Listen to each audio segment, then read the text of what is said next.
I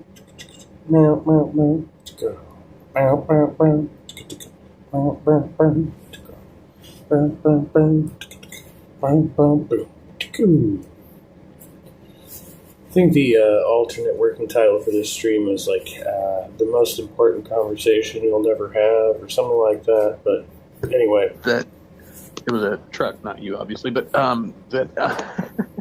what I was leaning at there was that I believe there's something about monogamy where the people who are not exposed early and expected to be in monogamous relationships culturally, like whether it's their family, their social group, right? As they grow older, monogamy seems to become less and less important to them. But I think there was the way that this system grew by marrying people off younger and younger, they become conditioned to that state of monogamy. And those people getting married at 12 or 13 and having kids young were probably more likely to stay together out of necessity. And so I think if you take that away, you may erode that system of monogamy.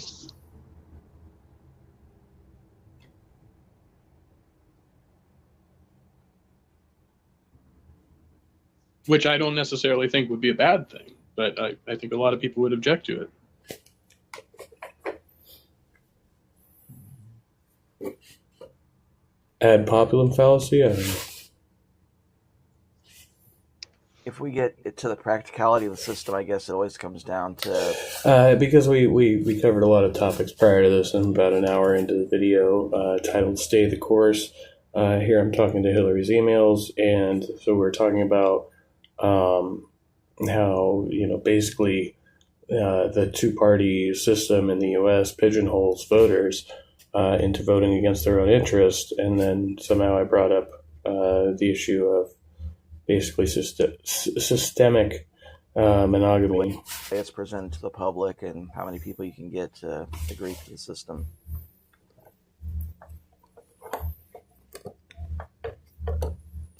All right, so more comprehensive education and competency testing for... Oh, yeah, and we were talking about birth control, right? And how potentially people should be licensed to even have sexual intercourse, provided that you need to prove that you have proper sex education before you have intercourse, right? In a responsible society. Basically any decision, right, that may have a long-term impact, I guess, on you or others. That's what we're getting to.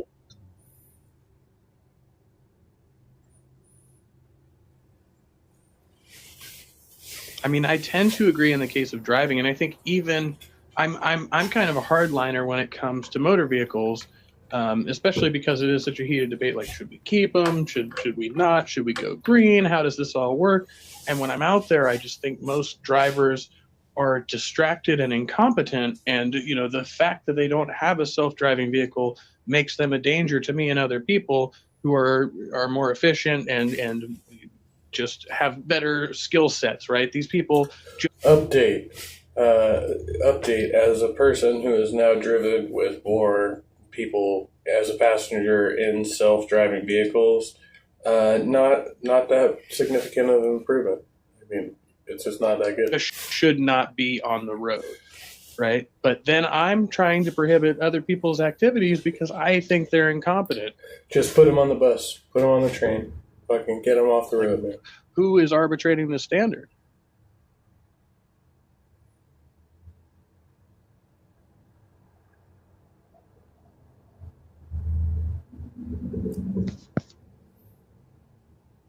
So, one example I came up with earlier is that while I agree with you, I think there should be more stringent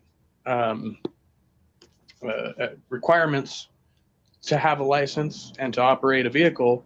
I also think there should be less restrictions on the roadway. I don't think that... So if you're more critical of the individual driver, there should be less general restrictions in the operation of the vehicle. The highways should have a speed limit law. I don't believe that should be a thing. It should be based on the individual's actual skill, right? Their level of skill, their level, whether or not you can determine if they're impaired, are they endangering others? Because just going above a certain arbitrary speed limit doesn't necessarily mean that you were in any way endangering another person, right? Yeah, a lot of that's cultural because in Germany that works great, but in America, like when you've got 13-year-olds driving, I mean, how would you enforce a 13-year-old can only go 40 miles an hour, but a 25-year-old... I mean, as far as I know, a 13-year-old can't drive in the U.S. I don't know if I push it back against this. Like in California, I know you need to be 15 to have a permit, and you need to have an adult licensed driver in the vehicle in order to operate the vehicle, and everything else is otherwise basically the same. But you have to be supervised, and you can't drive at night. But it's different for each state. So let's go and do check on the stream. But you have to be supervised, and you can't drive at night. But it's different for each state. So let's go. All right, looks good to me. I'm just going to try not to move the phone around. Okay, so, I've had some really good conversations with Hillary's emails. So I've got a couple of videos in here now. We're just going to go and reflect on here. Apparently, so in Austin and Dallas. Hello, sir.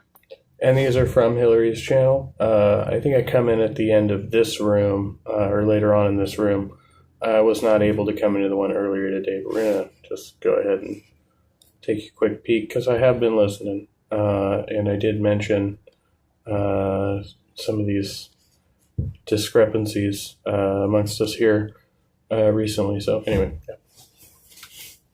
Hello.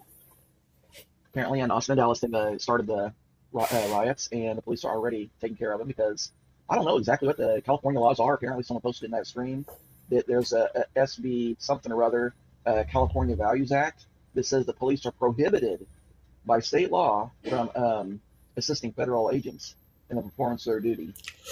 It says something kind of similar to that. It doesn't say that they're prohibited, right? But it discourages participation, and there are certain activities which law enforcement is actively prohibited from, right? So it depends. But basically the values thing, yeah, it does center around non-compliance with immigration enforcement because of the sanctuary state, right? So it's secondary to the thing. So this is why I think it's so funny. The mayor of LA wants the federal government to be the city mayor's lackey, and the federal agents are supposed to assist LA police, but they're not supposed to do their own job. So during the riots, the LA police went ahead and... When did that happen? When did the city request assistance from ICE? I don't know if this was before or after one of the sheriff's deputies got shot, but they decided instead of doing anything about the mostly peaceful murder protests, they went ahead and left every stuff, the vehicles and that burning, and they went ahead and marched in the Pride Parade. Yay! So that's their primary field of interest, is just go ahead and let the places burn down. And it's not like they got water to put out the fires, right? We've already seen they don't care about actually conserving water. The mayor, that is. I don't know about anybody else. And we also saw according to a basic sort AI Google search, there is no indication that Los Angeles has requested assistance from ICE. California has sufficient law enforcement resources. The governor deployed additional resources to assist with safety. There are reports of ICE requesting assistance from the LAPD, not the other way around. The initial decision to mobilize resources and maintain peace in Los Angeles was made at the state and local level. So, not true. There's no evidence that I can find for that claim. Said about the fire department and how the assistant fire chief or somebody like that was in one of those commercials. It was a somewhat black. I don't know exactly where on the grayscale she was, but a very obese lesbian that was saying, "Oh, what do you say when people ask, well, how are you going to be able to carry me out of a burning building? Well, what I say is, if you lock yourself into that sort of situation where I've got to rescue you, you've screwed up. Oh, so what, we're supposed to pay you just for what, to sleep?" And that basically is what you do. You shouldn't have been in that situation in the first place. Is this like the Jordan Peterson argument? Like Jordan Peterson was like, when he was asked like, what if, like the Nazis came to your door and you had Jews under the floorboards, and he was like, I wouldn't have been in that situation. I would have been on the right side of the law. I wouldn't have had no Jews in my floorboards. Isn't that what an emergency is? Yes, an emergency is I am in a situation I can't deal with and I need some assistance that my taxes are paying for. And if I'm paying emergency responders, I damn well expect them to assist me. And not Exactly. shame me. Emergency responder. So, yes, by the time I'm calling you, I realize I fucked up and I need help. And I need you to drag my ass out of this building. Which is literally the position the ICE agents were in. The ICE agents were like, oh shit, we fucked up. And they called the LAPD after the fact. Like, they didn't request assistance. They didn't even notify the LAPD that they were doing raids. Fatty. I'm sorry. No, that's exactly it. Whether you're too fat or skeletal and can't carry, your own body weight, whatever the thing, if you're not capable of doing the job, you shouldn't get the DEI hired just because you check a few check boxes, but yet are totally incapable of doing your job. We should do this with heart surgeons too. So were they hired because they were black, because they were gay, or because they were overweight in your opinion? Let's go ahead and make sure that LA only gets heart surgeons that failed 6th grade and don't know if the leg is like part of the digestive system or not. But even the idea that like somebody who's in a fucking wheelchair is in an apartment building somewhere and it's on fire and it's like, well, you fucking shouldn't have lived in an apartment building, Mr. Wheelchair Guy. He should have had appropriate wheelchair access and like emergency exits. I don't know. To yourself. Wait, I don't understand. Yeah. Someone on the ground floor had a grease fire, and you're unfortunate enough to be born, paraplegic. Well, sucks to be Mr. A little bit of extra community assistance. So, and I know these are like metaphors and stuff, but I'm being literal. I used to be an EMT before I got hurt. Sometimes you roll up on some shit that you don't expect, and you just got to deal with the situation, or either improvise, adapt, and overcome. Like a man with a pickle jar, fucking fist deep in his ass. But it helps to be prepared to do your basic job, right? Like if you lift somebody's weight, you probably shouldn't be in a job where that's what you're going to be called to do daily. Well, there have been many times I had to find the fortitude to get the job done and not just puke everywhere at that moment. I puked later, but not at that moment. Right. Well, I think in the moment, right, like if you're adrenalized especially, like you can't, like everything, like you couldn't piss yourself if you tried, right? Like it all comes out later. Unless you get like completely shocked. If you go into a state of shock, then you might void yourself. But other than that, like adrenaline generally like puckers your asshole and all that. The smells, man. The smell got to. This is just a weird aside. When I was living out in the country, when I was a corrections officer, my neighbor across the street was a Vietnam vet who had been like shot in the back. So I guess he was probably running away when it happened. But he had both of his legs amputated. And every once in a while, he would fall out of his wheelchair from doing something, like trying to get in and out of bed or in and out of the shower. And so then they call me over, and I only weigh like 165 pounds, but to go over and lift him back in the wheelchair. And fellow was over 200 pounds. I don't remember exactly how much. And even back then, ever since I was a kid, my back's been kind of screwed up. I've had like very minor scoliosis. So anyway, I got to the point where like I couldn't lift him up every time. Sometimes I just try and couldn't. So then they have to call the ambulance and have the 2 ambulance people come out. Between the 3 of us, we get him back up into his wheelchair. I'm just going to double check the stream quality because I had some issues last night. It was still good. Good. Just going to double check. All right, I'm happy to see that. Oops, still good. It's the same one. Shit. Just going to double check. All right, I'm happy to see that. Oops, still good. It's the same one. Shit. Just going to double check. All right, I'm happy to see that. Oops, still good. We're caught in a trap. All right, we'll continue here. I might skip a little bit ahead. 2 ambulance people come out. Between the 3 of us, we get him back up into his wheelchair. But I saw that, read that. Some kind of shit going down in the middle of it. I mean, it is. Yeah, scale of it. That's the only difference, really. At least it's on the West Coast. It's not near me and Will. But right. We on the East Coast. Yeah, we on the East Coast over here. Well, that's what this guy that's running the stream was having to do, is like go back to footage from the So we had no, from, the Bay Area in San Francisco, we had, pretty large turnout, and we had no major disruptions of any kind of local activities, other than a bit of traffic. I think that was it. 1950s and early 60s, and say, see, this is what California used to look like. See, no crime, no gang members running around, people afraid to walk in the street. These are just people of all different demographics, Oh no, it was way worse. Like even back in the 90s, like when I was growing up, we had a lot more violent gang activity and shit going on. And then you had the actual, Rodney King riots, which were real riots, where you could see some shit going down. That was, I was very young when that happened. But we've always had our fair share of bullshit. 7 different ethnicities. But I don't know how I want to describe gender. If I want to say 33 or at least 2. Well, yeah. Either you got the package or you don't. That's just how I look at it. But well, look, we're like one of the most fucking populous states. I think we are the most populous state. Actually, we might be second to New York. Now that I think about it, it's been a while since I've looked at this. But yeah, we're like, among the most high density populations in the U.S., right? Which is why it's only natural that we're going to have some volatility like sparked from that just in the proximity of people alone, right? I call everybody it now, just not to offend. If I say, "Hey, dude," and look at me, I'm a chick. Really? Okay. I was just trying to be provocative.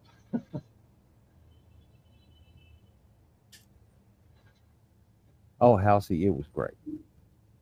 I had so much fucking fun that I lost my voice and had to quit. They had all the elements of the offense in, and the date and the time and the location and who else was witnesses. Make sure that they had all that. And for firemen, like the 2 junior guys that ride in the back, they definitely have to be able to lift whatever weight, be able to climb stairs and all that. But like the chauffeur and the captain in the front, lots of times. Well, they have to do that, right? Like if they when they initially get into the department, they have to pass the physical test, and then like every so often they have to requalify, but they don't have to necessarily do that all the time.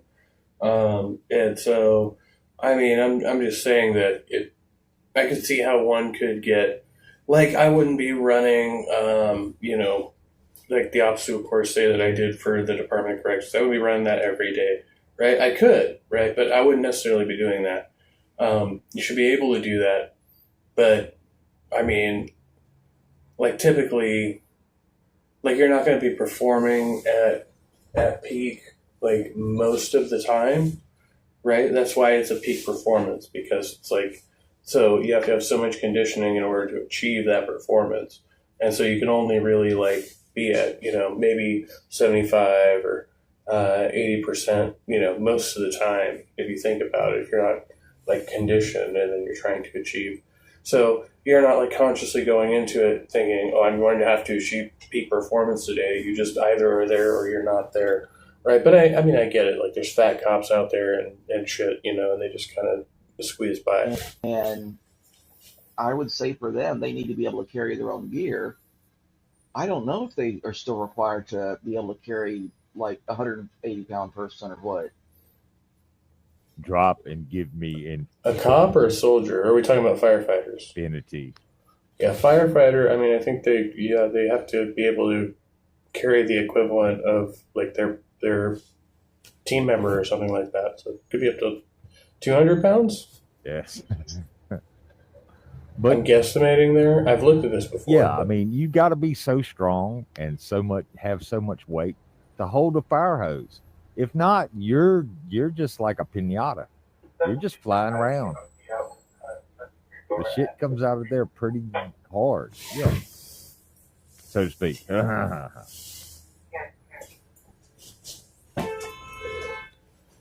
we're kind of just getting the meat of this here. What the fuck is that?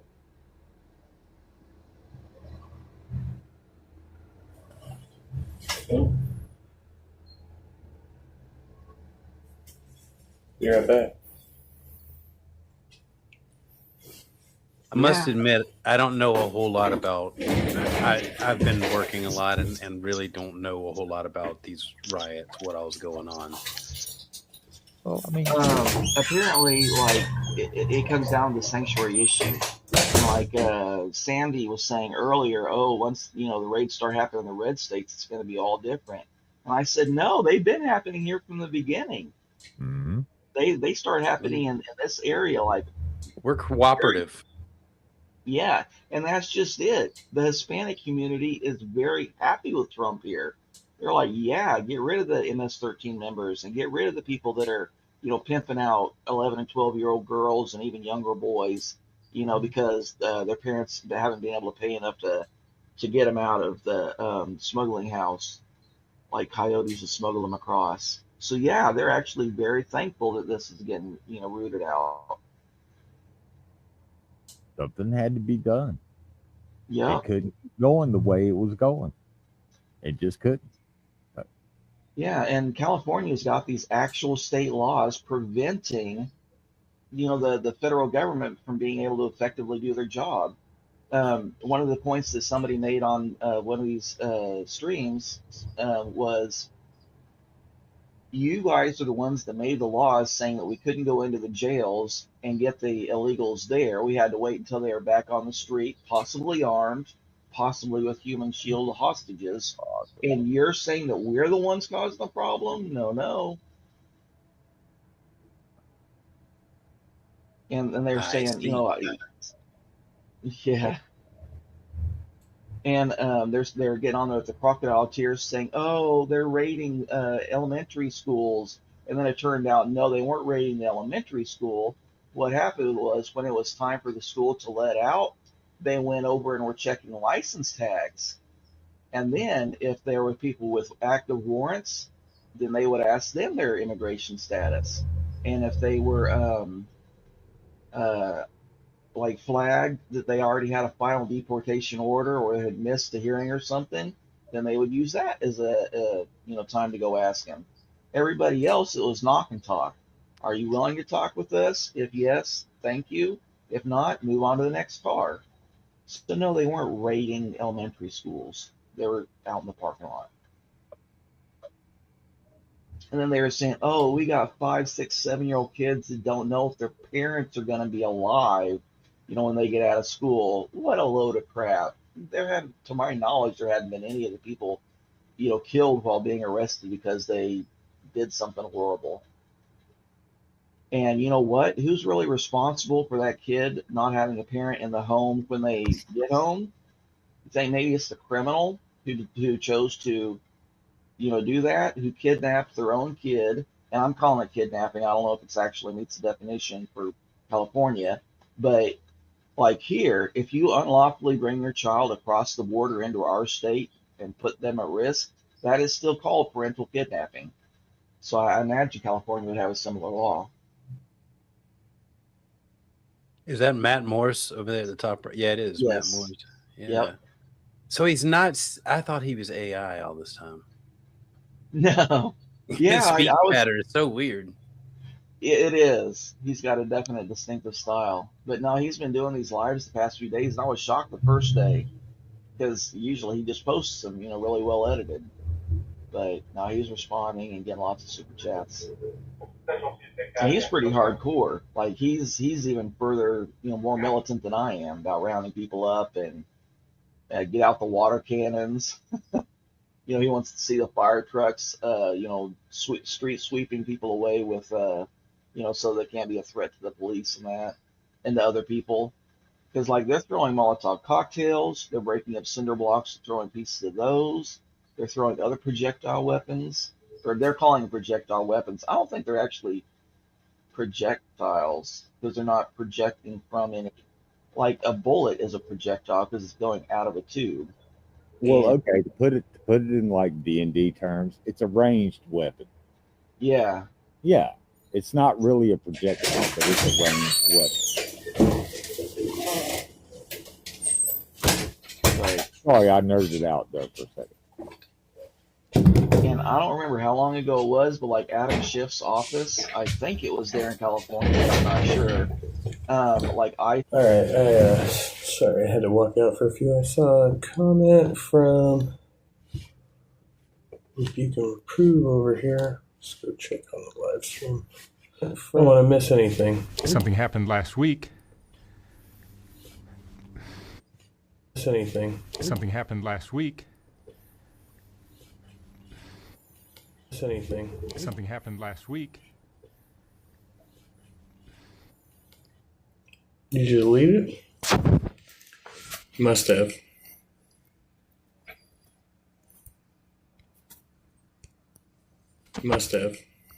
Oh no, there it is. Whose flag is that Lady Gaga's? Oh yeah. It's the new LGBTQIA plus flag. Some people like it, some people don't. So it was I guess. like Adam Schiff's office. I think it was there in California, but I'm not sure. Like ICE was doing a raid on some business, and some illegals ran into his political office. In fact, Will, you might know more about that than me. You stay more up on it. Do you know what happened? Raids? The cartel raid? That somebody ran into Adam Schiff's office to get like sanctuary, thinking that was like a home base.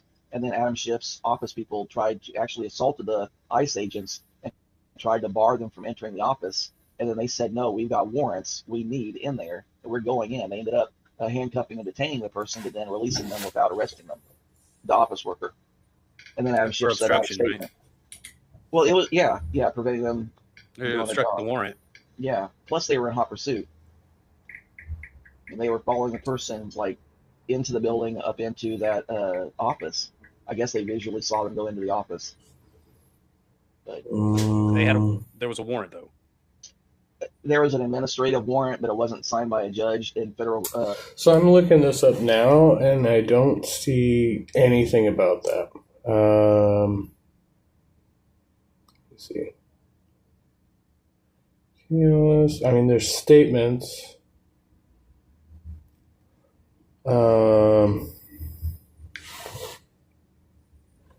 Like from Adam Schiff and other California politicians, but I don't see anything about this story at all.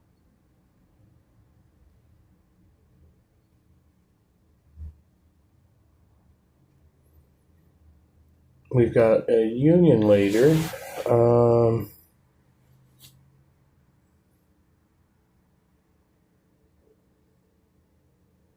David Huerta. He's I used to be in that union. It's the healthcare workers union. Oh no, custodians. Yeah. Is it? I think we're part of that union. Statewide janitors union. Okay. Service Employees International. Yeah, so it was covered under that umbrella. Oh no, that was as a in-home worker. We were covered under that union. Not anyway. Was he in Adam Schiff's office? I don't see anything about that. Being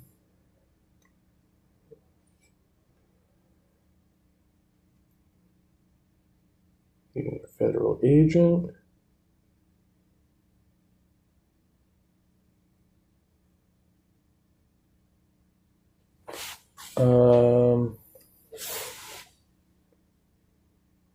So that's definitely not it.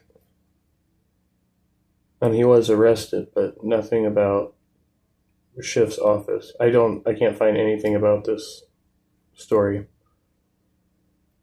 The union leader was arrested, but it was not in Adam Schiff's office. Yeah. Nothing. Agencies, like the ICE agent, is able to have like a verbal warrant. If they feel that there's probable cause, then you have a warrant.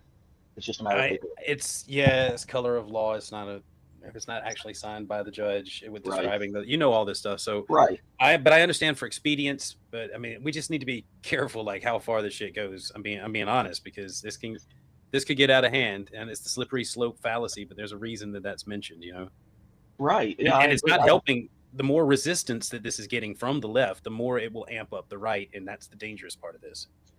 Yes. A few people have mentioned that already.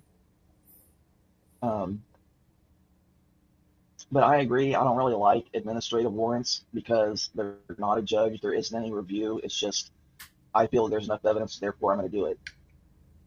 That's a But- lot of responsibility on the person, the agent in the field who's doing a basically on-the-spot warrant. Yes. Because to my knowledge, they only have to have a supervisor sign off on it. It's just basically their word is enough. And then, like, the judge is the one that later reviews it and determines whether or not to keep the person in custody or not. Yeah, I'm just So not sure about giving someone that much power. Yeah. But the issue is that Literally when I'm searching this, like I come up with like a Reuters article from 2021, and like it's literally fake news. Yeah, it didn't happen. Like that whole claim was false. the illegal immigrant, it's whether they're owed due process, because due process was not used upon their entry. Therefore, it only makes sense to me. But see, they are still getting due process. I mean, the administrative warrant is the process. The agent doing it, it's not like it's a vigilante going out just kidnapping them. Think about They do have judicial Well, review.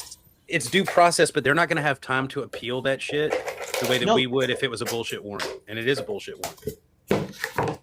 I'm just saying they're doing this for expedience. It's not Right. constitutional because it's not signed by a judge describing the thing, and it's No, and I mean that's what they're saying. There isn't time for due process. You have to get them out now. You just have to them do agency it. blank checks. I mean, Right. And they're going to try and sweep them out before they have a chance to have any. That's why I'm saying expedience. It's Well, it's the but- strategic move. But they're not. They can't deport them before they have a judicial hearing. Like after they arrest the person, before they can do anything else, they do have to have a judicial. What do you mean can't? They have. They literally have done that. review about whether the administrative warrant. Mm-hmm. No. I mean, under the law, yes, but that's not what's happening in practice. And right now, it's So they in do the get favor. just Right, it's right leaning now, though. The things, Yes. the circumstances are right leaning, and there's a window of time that closes out on that. So they're doing as much as they can now before things get jumbled up. Because because keep in mind, this is a populist movement. It's dangerous to Right. interfere with the flow of a populist movement. and Newsom and the state of California and Karen Bass are all apparently already suing Trump. I like that choice of word. It's dangerous to interfere with a populist movement. Why? Because you're going to end up with actual riots, with actual acts of domestic terrorism. That's why. These people are the ones who are actually going to commit the crimes that they're accusing leftists of committing. John Lovell, good to see you. The law is as the law does. Yeah.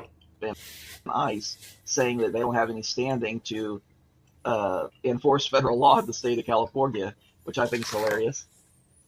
And they're suing. They're saying that they want to prevent Trump from being able to give orders to the military, and because There's something called states' rights. I don't know if you've heard about this, but there are instances when the Fed could violate states' rights, like if they don't, So there are certain guidelines. The Fed just doesn't have absolute immunity or carte blanche to do whatever they want, right? Because they would be violating the rights of that state, which is what they're doing in California, which is why they're implementing authoritarian rule. I think that he should not have been able to nationalize or to, I guess, Well, let's federalize hold on. the California guard. Hold on. Does that qualify as sedition? Since his title is Commander-in-Chief. Yeah. Right. Yes. In fact, for the last 3 days, I've been making comparisons to No, it's a violation of the state's rights. Virginia in What are you 1861. talking about? California is trying to say the federal government has, basically they want to reverse 10th Amendment, where the federal government can only do whatever California says they're allowed to do. but And to isn't me, it that's isn't it just this? No, that's the agreement reached. The body, they decided, right? Like that's what the nature of the union is, that you don't step on our toes, right? So you're actually in breach of contract, the federal government, when they overreach into the state's business, right, on these matters. one issue and them saying we don't need you to command our National Guard. If we see the need for it, we will call them because they're in our jurisdiction. When was the last time that a president federalized National Guards? Yeah, you don't declare a state of emergency here. That's our business. That's what we do. They could send them directly. Is it within their power to do so? Yes, they can federalize the National Guard for any time. That was the issue when the border was it Texas or? Yeah, because it was the Texas Army or the Texas Army offered to accept in any the militia. Texas doesn't have an army of the National Guard if Biden federalized them and pulled them off the border. So that was something that I contested. I'm like, can he do that? But yes, the president can federalize. That would literally be in violation of there's a bunch of shit that says that the state can't have an army. They can have militia. The National Guard of any states. If I'm not well, mistaken. yeah. The thing I didn't like about Bush was he took the National Guard and sent them to Iraq. That's not what the National Guard was fucking for. Right. As an outsider, can I just not clarify what the word national means? National Guard means you protect the country. Yeah. No. Yes. Thank you, Sammy. Very good. Don't think of it. Don't think of it as each word actually meaning what the word means. Yeah. Just like there's like the Royal, Army or the Royal Guard. The National Guard is a network. It's also very complex because the National Guard is formed out of the pre-existing bodies of the state militias, right? So they are effectively extensions of the they're there to defend the states individually and the union, so they have like a double.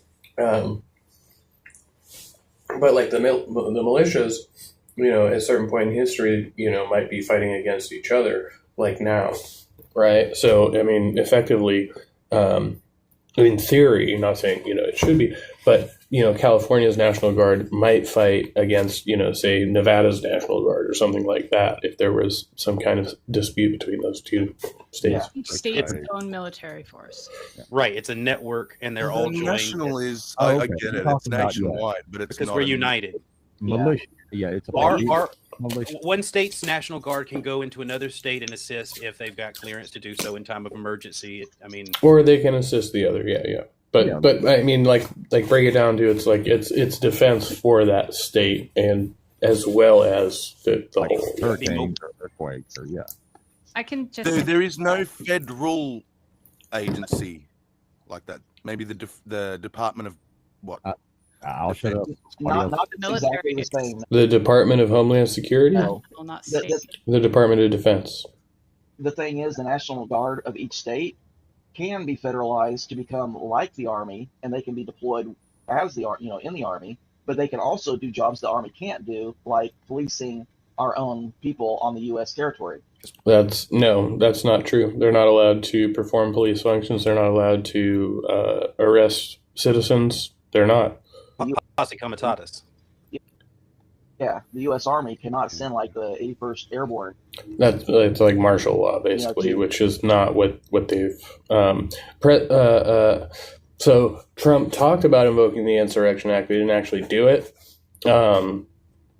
But regardless, there would still have to be extenuating circumstances in which the National Guard or any branch of the armed forces would be arresting U.S. citizens because it's not provided for in their duties in the scope of their duties. Well, a rebellion in Austin, for instance. The thing is, it'd be different if California had a true emergency and the governor was like, "Help us, please." Right, and we can't handle this. There is an emergency. We don't have enough. Hold on, wait a second. For the people, but why are people outside of California telling California when it's an emergency? But then when we have actual emergencies and we're like, "Hey, we need federal aid," they're like, "Just go, rake the woods," because that happened. I mean, we all remember that, right? But then they're like, "No, let me tell you, you've got a fucking emergency on your hands right now. Let me send in the troops." And the governor didn't consider this an emergency, even with the new ideas about deportation. It just seems like this was didn't consider the border an issue either, but the rest of the states got flooded with illegal immigrants.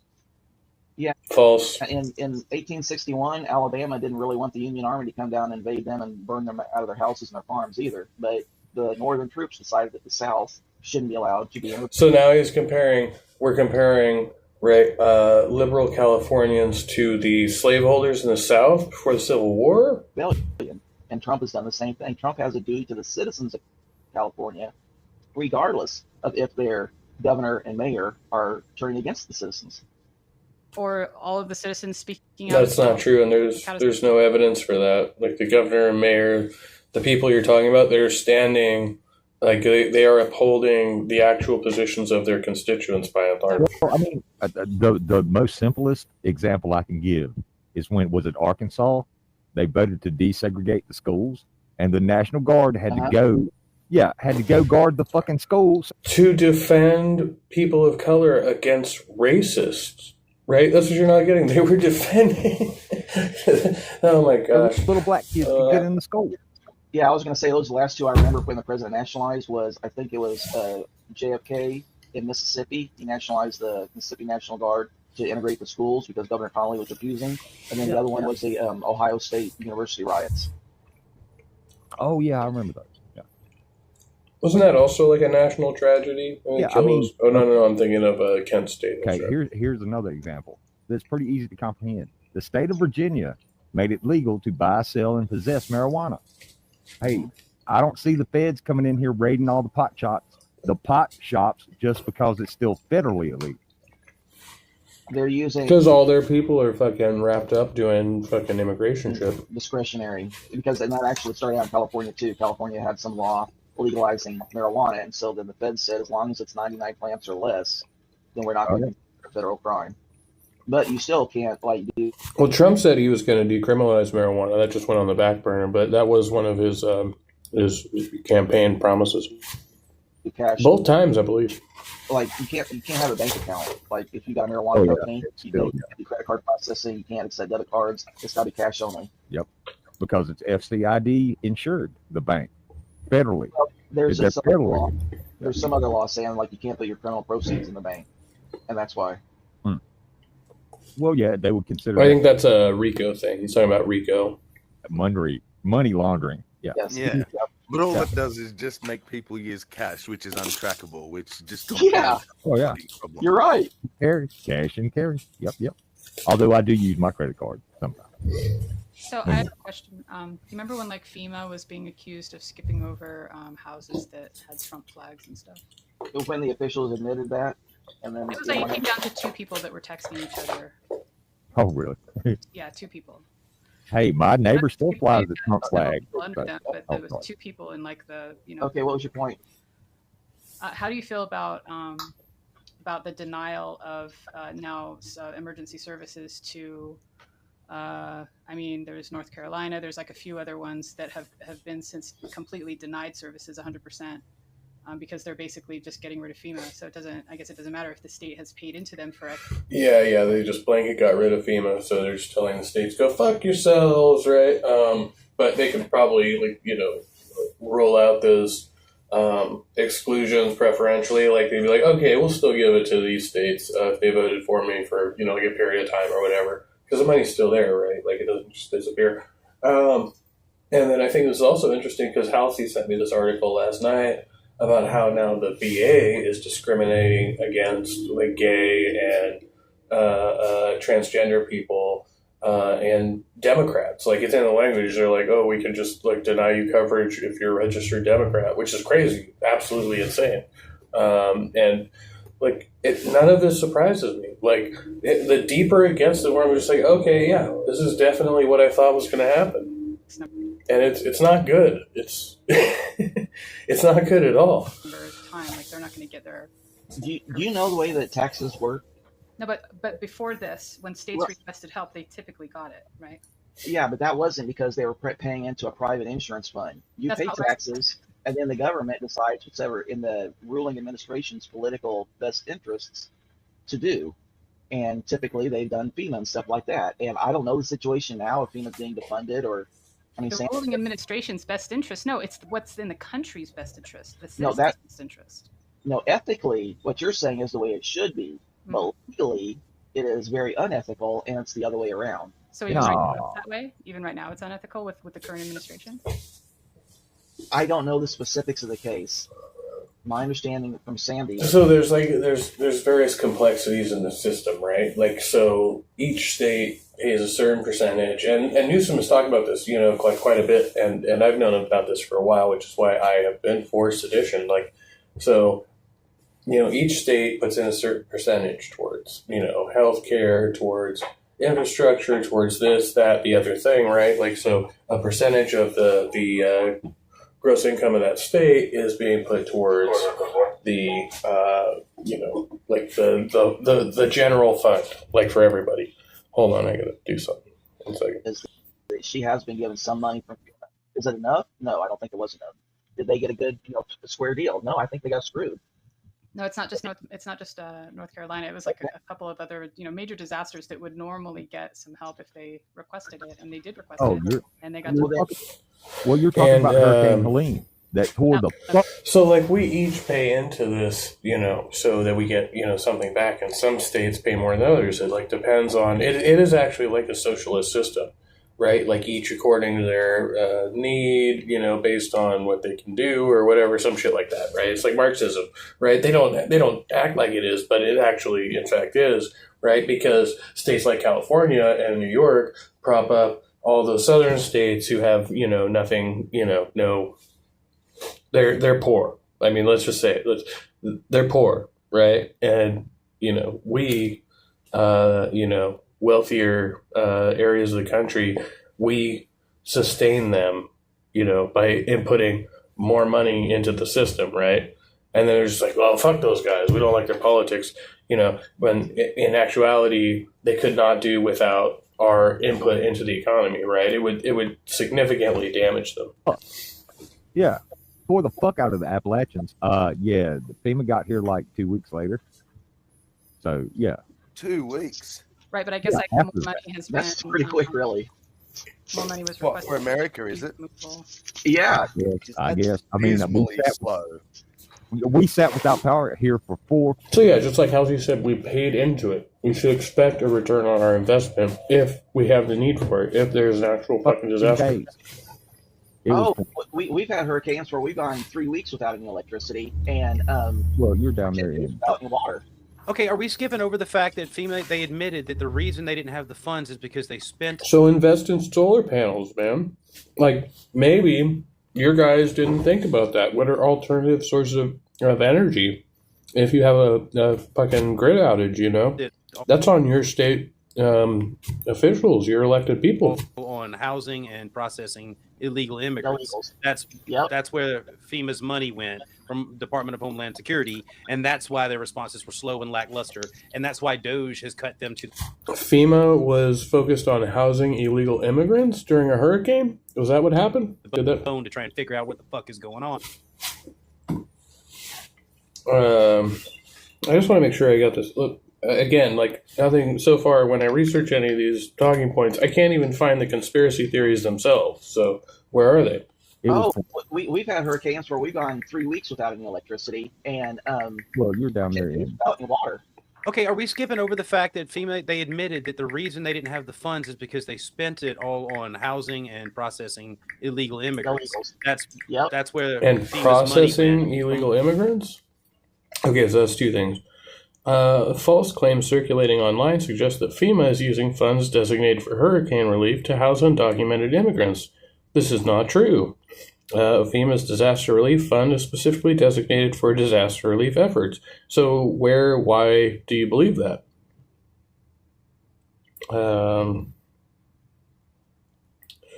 Reuters says no.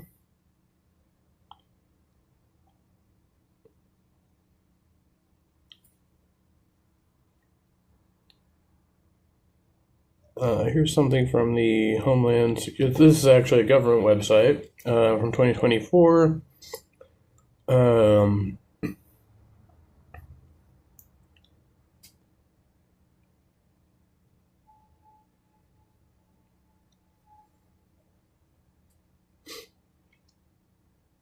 So apparently they're claiming in October of 24 this was something that the Biden administration attempted to do but never actually happened.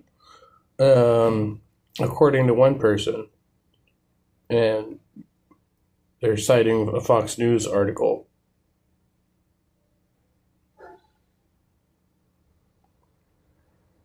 Emergency Food and Shelter Program and Shelter and Services Program, which never happened, right? It was proposed, never actually happened. So you're mad about something that didn't ever actually occur. Okay, just to clarify. The Department of Homeland Security, and that's why their responses were slow and lackluster, and that's why Doge has cut them to the bone to try and figure out what the fuck is going on, and why it's taking a long time, in my opinion, for things to get done right now. Well, so how do you think that those officials that spent all that money that should have been spent on Americans but chose to spend it on illegals instead, making sure they had cushy 5-star hotels? Do you think that they should be criminally prosecuted? We should probably look at like the actual information about what happened and how much was spent where and how much was. We've got a pretty good idea. Spent. Yeah. So none of that money from FEMA was actually spent for the shelter services program. It was proposed, never happened. Some people yelled about it, but just didn't. It's not a thing. It's a falsehood. We have footage of those hotels and what was going on there and how long those people were there and what they were doing and how they protested physically when they were told that they had to leave, that their time was up. But some of these places were, like $600 and $700 a night rooms that these fuckers were in. Yep. Having catered meals. But Eric Adams was the one that talked about it. So unless you're going to say he's wrong, he's the one that said that they put them up in these fancy hotels. They were there for however long they were allowed. And then when they were told, hey. Who? Eric Adams? Who the fuck is Eric Adams?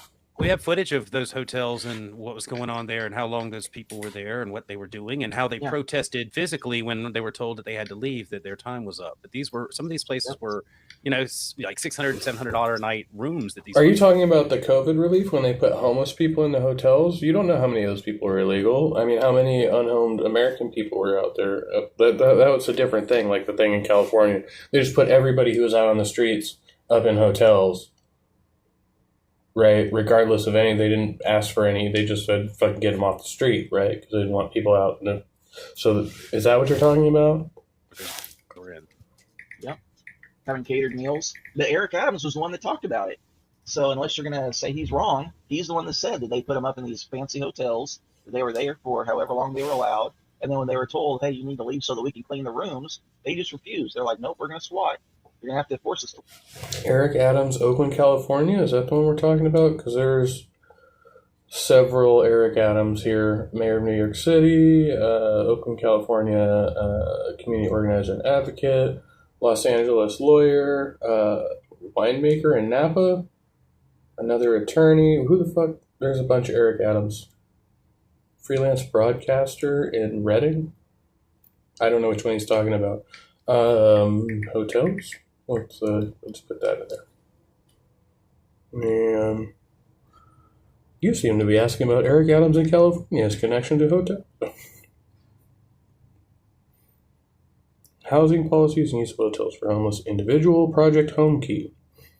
New York City mayor spoken about using hotels to house homeless people as an interim step towards permanent housing. His administration has announced plans to wind down operations at the Roosevelt Hotel, which has been housing migrants. Okay. So, cool. I mean, these are all state issues again, why the Fed needs to poke into it. But. And at the same time they were doing that, there's plenty of video of the same illegals going and ripping off thousands of dollars of clothing and accessories at the different stores, and then saying, "Oh no, I can do this because I got permission to, be here as a what's that called? Not amnesty. Refugee, asylum seeker. Refugee, yeah. Is there evidence of that? I got protected. We're talking about evidence of that. We should be showing it because I'm having to research a lot of stuff that's not panning out here. It's a refugee, so it means I can steal. And she spoke very good English. Okay. Check here.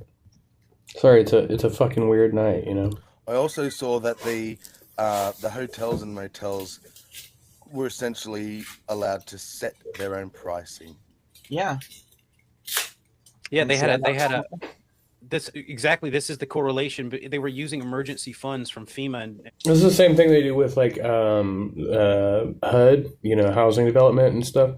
So as it turns out, because of capitalism, surprise, surprise, So what these property owners, these landlords will do, right? Because they find out that you're getting money from the government, to assist with housing. What they will do is they will charge the maximum allowable rent in that area because they know they're taking it from the government. They don't give a fuck.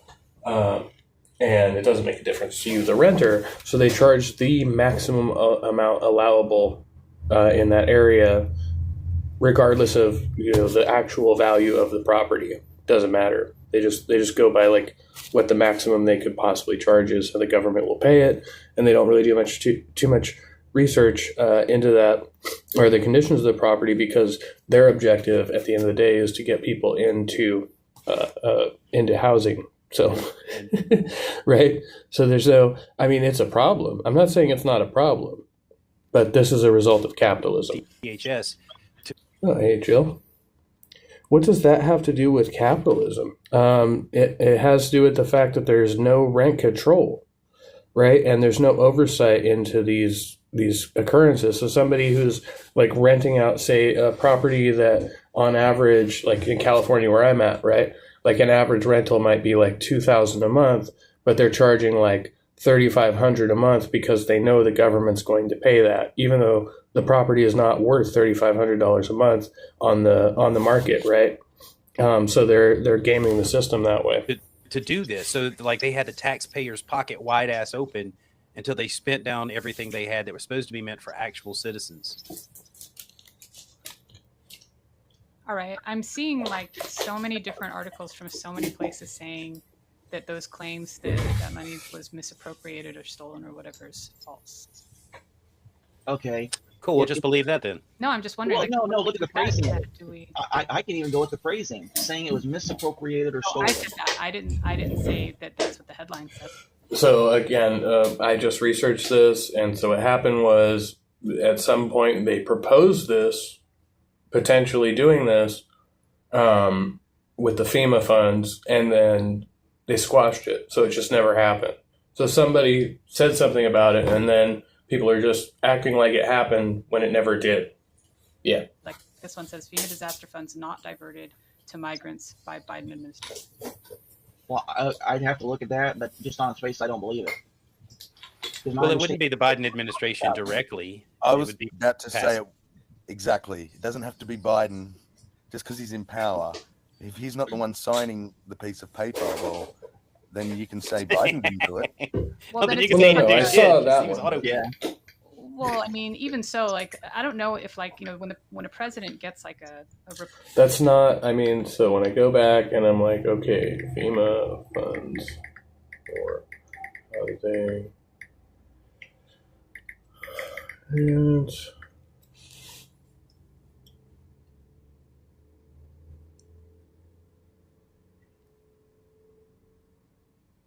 Homeland Security officials are discussing using FEMA funds.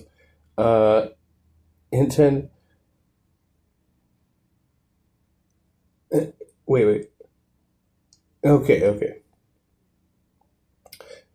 Homeland Security officials are discussing using FEMA funds intended to provide housing and other aid to migrants for immigration enforcement, according to multiple sources familiar with the discussion. The so-called Shelter and Services Program was the target of Republican attacks during the 2024 presidential campaign and drew the ire of Elon Musk earlier this year, ultimately resulting in the firings of 4 employees. This week, FEMA notified recipients that it was terminating grants associated with the program, arguing that the payments no longer effectuate the program goals or agency priorities, according to a termination letter obtained by CNN. So this is from April, right? So they had appropriated some funds to FEMA. There was some discussion about it. The administration doesn't like it. It's squashed. And now they're saying, oh, we want to take that money back and use it for immigration enforcement. So this is, in fact, spun entirely the other way. The funds were never spent on the things that they're claiming they spent them on, but because somebody might have been planning to spend them that way, I guess, that's report on a budget, and they have a line item for FEMA that says this is what the projected budget was, is for this year. This is what we spent last year. There's no reason, I bet, for most presidents to just look at that and go, okay, anything other than okay, because that's just president's business as not gonna usual for most people, No, the president's never even going to look at it. Okay, Congress, I don't even know what his reach is in that. I'm telling you, Congress allocates the budget. Then the head of the agency is going to get some sort of report, but that's not going to be in the presidential daily briefing. That isn't a threat that he's got to worry about or some big decision. Now, if it comes to his attention that it's a political liability, whatever one of these departments are doing, then he can direct the secretary to do something. But he's not getting daily reports. He's not like the CEO of the company. And what happens? It's on both and sides. it's not at the president's discretion to even like that.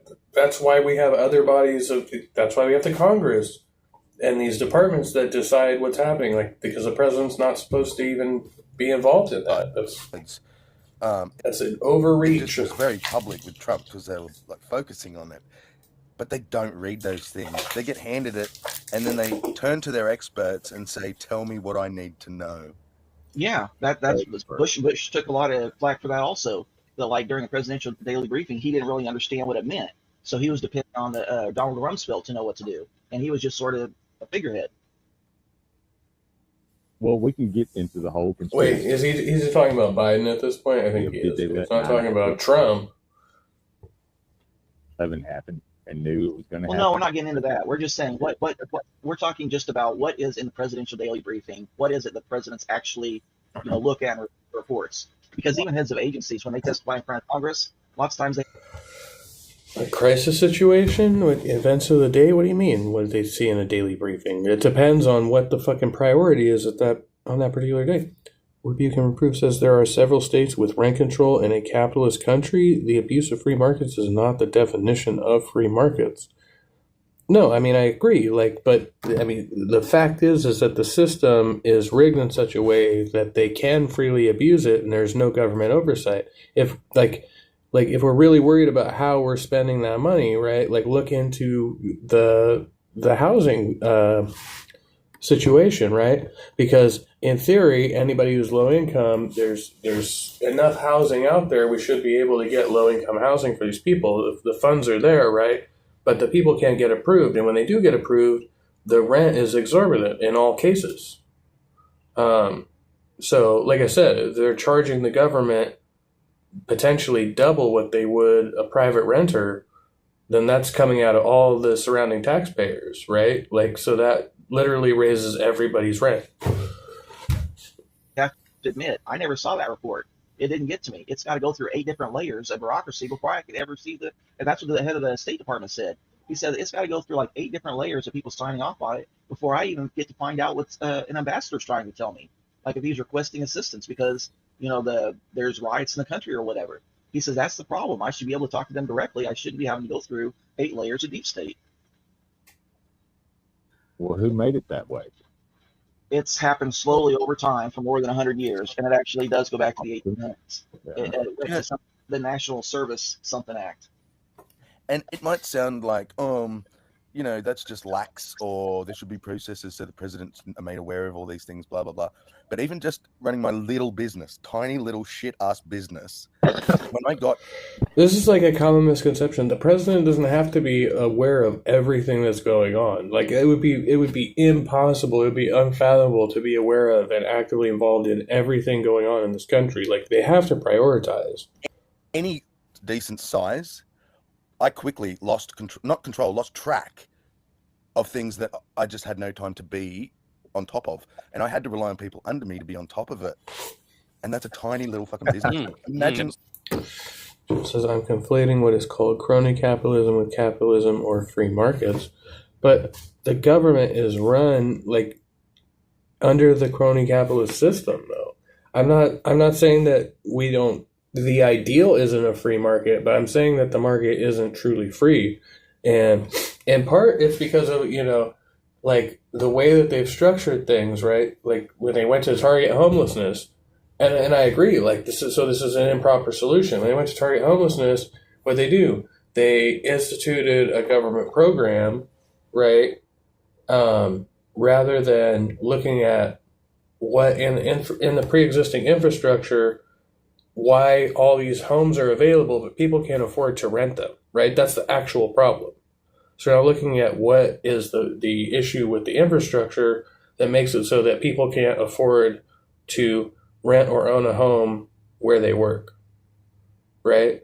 So then you start propping up these people by giving them money, and then we say, oh, well, they're taking it out of other, taxpayers, paychecks or whatever. All right, that's all fine and good, right? But the fact is that these homes are out there, they're on the market, and they are empty because working class people can't afford to pay for them on their own. And in many cases, you'll see 2, 3, 4 families living in a single family household because the situation is that bad. So I mean, if it's not rent control, I don't know what the solution is. Yeah, that's an interesting way to phrase that. The people, because and look at it. If you raise the minimum wage, the rent goes up. So you still need a cap on rentals. On top of it. Yeah, it was a party, man. What you gonna do? All right, calm down, Rex. Put it away. Petty bastards. I'm sorry. Must have been hard on your bare back. It broke my back. Hey, Up in the mountain. What mountain was that? it happens, man. But yeah, I'm just saying I can really see how it's kind of a bit silly to expect one human to be able to take in that much information every briefing.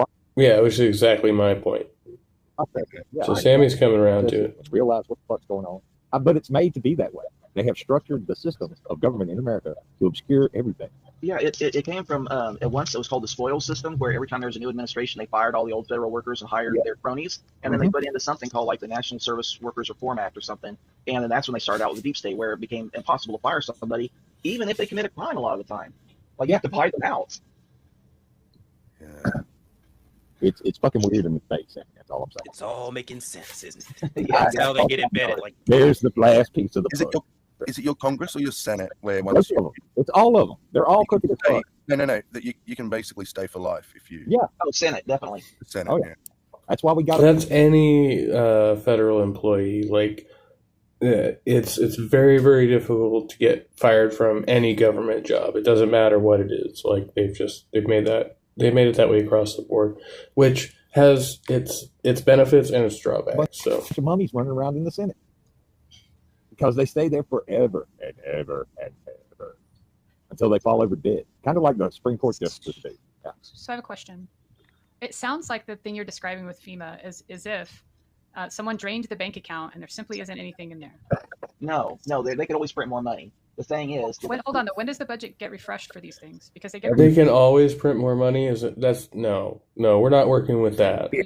Every year. Okay.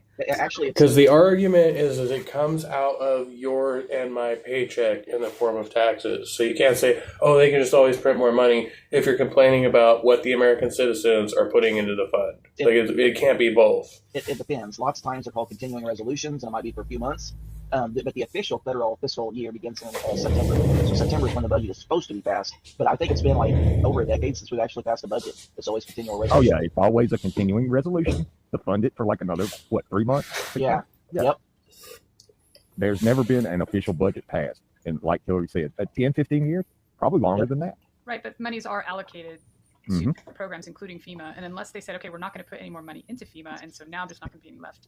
Well, it's not, they're not putting anything in. okay, all right. See, but the problem is the capability was always there to stop the flow through the border, which was creating the necessity for that drainage to happen out of the emergency funds to begin with. And the left was entirely uncooperative with anything that was to be done with plugging those holes, including mocking the idea of a border wall until Kamala had to admit it wasn't just a stupid idea. And, she was pressed right before not getting elected to admit that it's the only way. Right. Do you think it would be useful, though, for us to be able to see exactly the numbers, the real, objectively true numbers that were spent on illegal immigrants from FEMA specifically?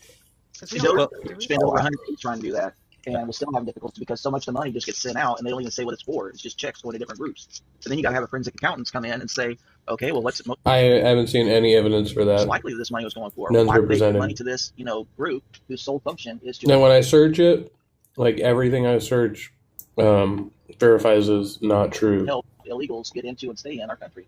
So We're making an argument based on FEMA giving money to illegals, which literally $0 were ever spent in that project, as far as we know. That was a paper trail, right? Like, Yeah, but only the money transfer. I'm muted. Maybe my mic's low. Good to see you, Doubting Thomas. I might just be cutting out. I sometimes have that issue with Prism. Let me check my connection here.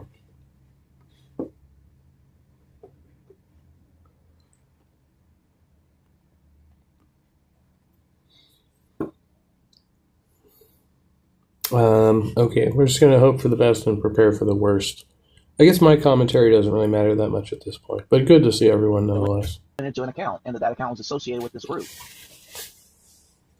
So how many forensic accountants do you think that Trump should allocate from, let's say, the IRS to do this? it's not that. It's just that, this one group, if what they're known for is helping migrants, then we can say that 100% of that money probably went towards that cause, right?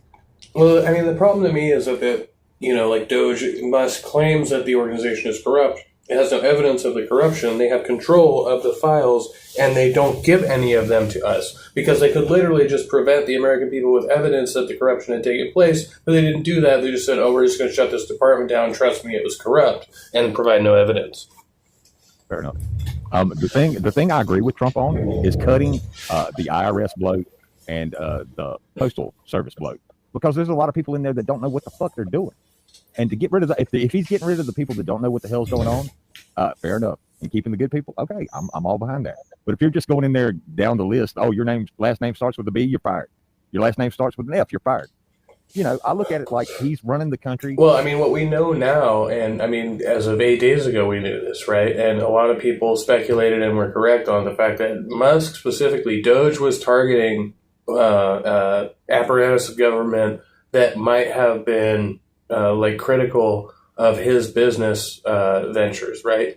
Like they might have been digging into what he was doing. So Musk was personally targeting government entities that might have been harmful to his interests. That's what he did. And he's no longer in there anymore. Still no audio? Super weird. Let me go check out my stream here and see what's up.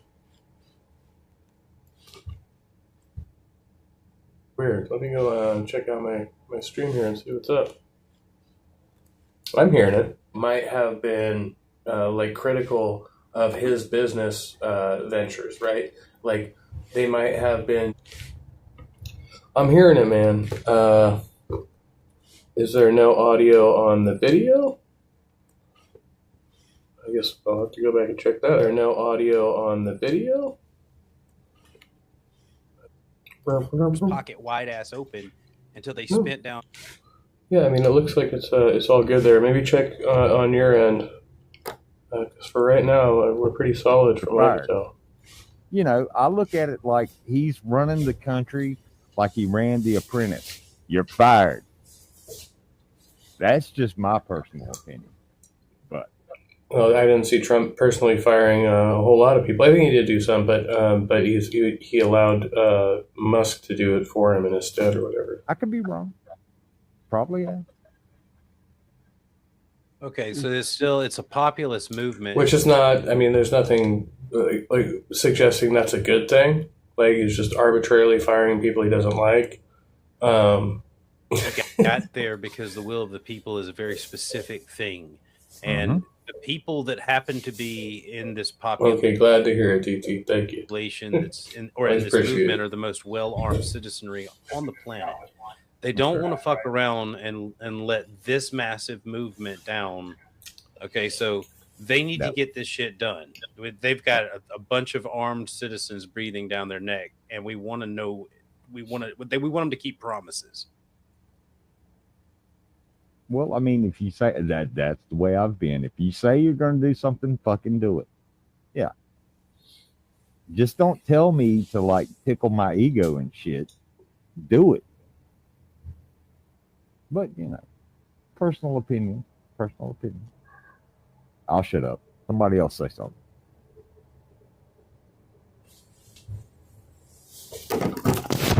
Cap. And that's saying, Pam Bondi's talking a big game. She's saying, if you hit a federal agent in the head with a brick, you're going to get 5 years in federal prison. And if you shoplift from a store during the riot, we're going to call that looting, and you're going to get 20 years in prison under the Hobbs Act. I don't know what any of these things are. Which is literally already the law. Like there's nothing special about that except that during the pandemic, California decided to stop prosecuting petty theft and shit like that. And other states did as well, I imagine. But that was a different set of circumstances. We're not talking about looting during a riot. Those laws are already established. So that's nothing special. Shoplifting gets you 20 years, but whacking a guy who aggravated assault, deadly weapon is 5 disparity. They're just pulling the weird laws that are already on the books, right? They're just enacting them to use as deterrents for people doing these stupid things. Maximum offense they can find for any of that.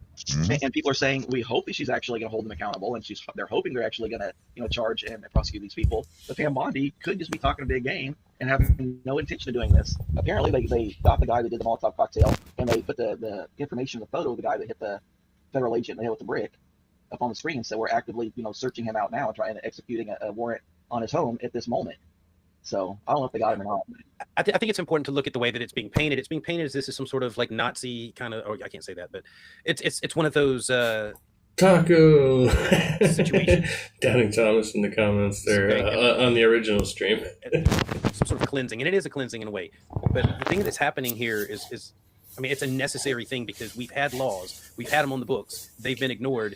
And it's gotten to a point where it's a desperate level. They're not ignored, and nobody's desperate. Like, we selectively chose that it wasn't worth enforcing these crimes and putting people in prison for stupid bullshit. And, like, we really had to be selective about what we've been enforcing, especially like post-COVID and, with all the insanity happening around, the party being defended here, right? Like the Trump MAGA crowd are really kind of the ones that are causing more concern, right? It's like all these loony leftists who are supposedly like burning down society. As it turns out, it happens to be like a figment of the opposition's imagination. And it's, like mostly like fairly rational people going to school and going to work and just everyday normal members of society who disagree with you, but every once in a while we have a clash of ideas or something, I guess, and we have to, I don't know, exercise our First Amendment rights. What a crazy concept. Yeah. Right. So there's no option not to do this thing. And the more that people are digging in, they're suggesting they're telling us something about themselves. They're telling who they're protecting. They're not interested in the rights of the citizen. They're interested in the rights of the foreigner. And let me tell you something else. If you are in this place that you're equating to somebody was saying, I think I was talking to my girlfriend about this because it doesn't say anything about the rights of the citizen, right? Like that's not in the Constitution. There are it talks about citizenship. But it says that, like, all men are created equal, endowed with certain inalienable rights, right? It's a blanket statement, like all men. It doesn't say all citizens. That's not actually what it says. And I don't think that it says that it, like, the civil rights, particularly, it doesn't say anything about pertaining to the citizenship of the person. It just says, full stop, that people have these civil rights and you can't discriminate based on these characteristics or whatever, right? Nothing about, for citizens. It's on as pertains to the citizens. No, it just says, like, all people. Yeah. To wartime Germany, why wouldn't you move? Why wouldn't you, if you really felt like this was what was going on, instead of trying to stand up to a nation of bigots or whatever, why wouldn't you say, this situation is bad, I'm going to move, or I'm illegal and I shouldn't be here, I'm going to move before this hits me? You know what I'm saying? It seems like if you really thought that was the way this was and who America was, your ass would be beating cheeks across the border, whether you were an American citizen or whether you were an illegal. Am I wrong? But that's fair. No, you're that. Yeah. John Lovell says the ape needs to relax. God, no. I can't relax. There's so much going on. Also, it's just been a weird couple of days. Extremely low, just anyway, I'm in a particular, between like a rock and a hard place. But no, I mean, I'm not too cool with it, like personally, I don't even care for the term open borders because I think it's stupid, right? I just think that, migration, right, should be less restrictive across the board, not just for us, for every country. Like, I think that, like, the freedom to travel, the freedom of movement for people, is like one of the most fundamental rights. Like, I want to go, the only thing that might, restrict me from, going to Australia or Antarctica, right, is like my personal resources. But I shouldn't be restricted by some law of the land that says that I need to provide documentation or like some kind of evidence that I have a legitimate reason for traveling. Like, I should just be able to travel because it's my own fucking business and fuck you, right? Like, that's my thought. Like, that's just a human right. And Look, why come here and raise hell about it? Why do that? Raise hell about it in your home country. Then maybe some shit would change, or you would disappear into the jungle. I don't know. Don't stand on my front porch and claim you got a right to be there. Yeah, exactly. Get the fuck out of my yard, goddammit. Yeah. But a lot of these Marxists have been raised here, and this is what our education system is training them to be. I wasn't big on the book learning. Can I back one step? I'm sorry. How's he from Reuters, however you say it, Reuters. And I don't know if they're left, right, or central or what they are, but depends on the reporter. The last half of that paragraph says the shelter and services program housing migrants and administered by FEMA. So it's the shelter and services program. It's administered by FEMA, funded from U.S. Customs and Border Patrol budget. That sounds so convoluted. It's money laundering. It is. It's trying to confuse you. It all comes from us, the American taxpayers. That's where the money comes from. And then it gets rerouted. And it's not fucking confusing because I just read this like a couple of times. No, like, you can read it in a way that's confusing to you, but what it says is that they allocated some funds, Congress was talking about using them, and then it never happened. Like, that's the breakdown. It was a fucking, like, a crazy idea somebody had that nobody ever actually put into action. I said that, my comment is, so Biden robbed Peter to pay Paul via Homeland Security funds. So it's a shell game or three-card Monty. I'm going to take money from Border Patrol that's supposed to be securing the border, but I'm not going to let them do their job. I'm going to give that money to FEMA, who's then going to give that money plus whatever extra to the shelter and services program, not to house Americans that are devastated by these disasters, but instead to people from other country who choose to come here to commit crime. And that's their priority. And just a few days ago on CNN, they were talking about that. Somebody said, oh yeah, instead of just being against Trump, we need to stand for something. And the one guy on the right, the one center-right guy said, well, actually, you are for things. You're for illegals. You're for, genital mutilation of children. You're for, and they listed several other things. Like, there are things that they're for. It's just they're the wrong side of everything. But I'm kind of with Halsey, though, on the money thing. Would you agree that it would be a beautiful thing to see a full audit of, and the trail where every dollar went? You don't even have to pick an agency. Just of any agency you name, the answer is yes. Full audit down to who took the last pencil. Okay, I want to know. Yeah. Well, there is a. Well, why wouldn't you get that information from Elon Musk and Doge? They were the ones who went in and infiltrated the agency. You should be able to get that information from them, right? Problem with that, having a full audit. There's these things in the military, Army, Navy, Marines, Air Force. They're called black projects. They don't even know how much money they're spending on those black projects. Someone knows. Well, yeah, but they ain't gonna fucking tell anybody. BS. I'm sorry, I have that reaction to BS, Lewis. Oh, do you? Oh, okay, fair enough. So we have an unknown amount of money going to black. Who knows what? Yeah, who knows what they're fucking researching? What they do with the money. But we don't even have to do that. We don't have to look at black programs. Let's just look at the money we do know. We know about the $73 billion that Biden gave away during the last 73 days of his time in office after he had been unelected.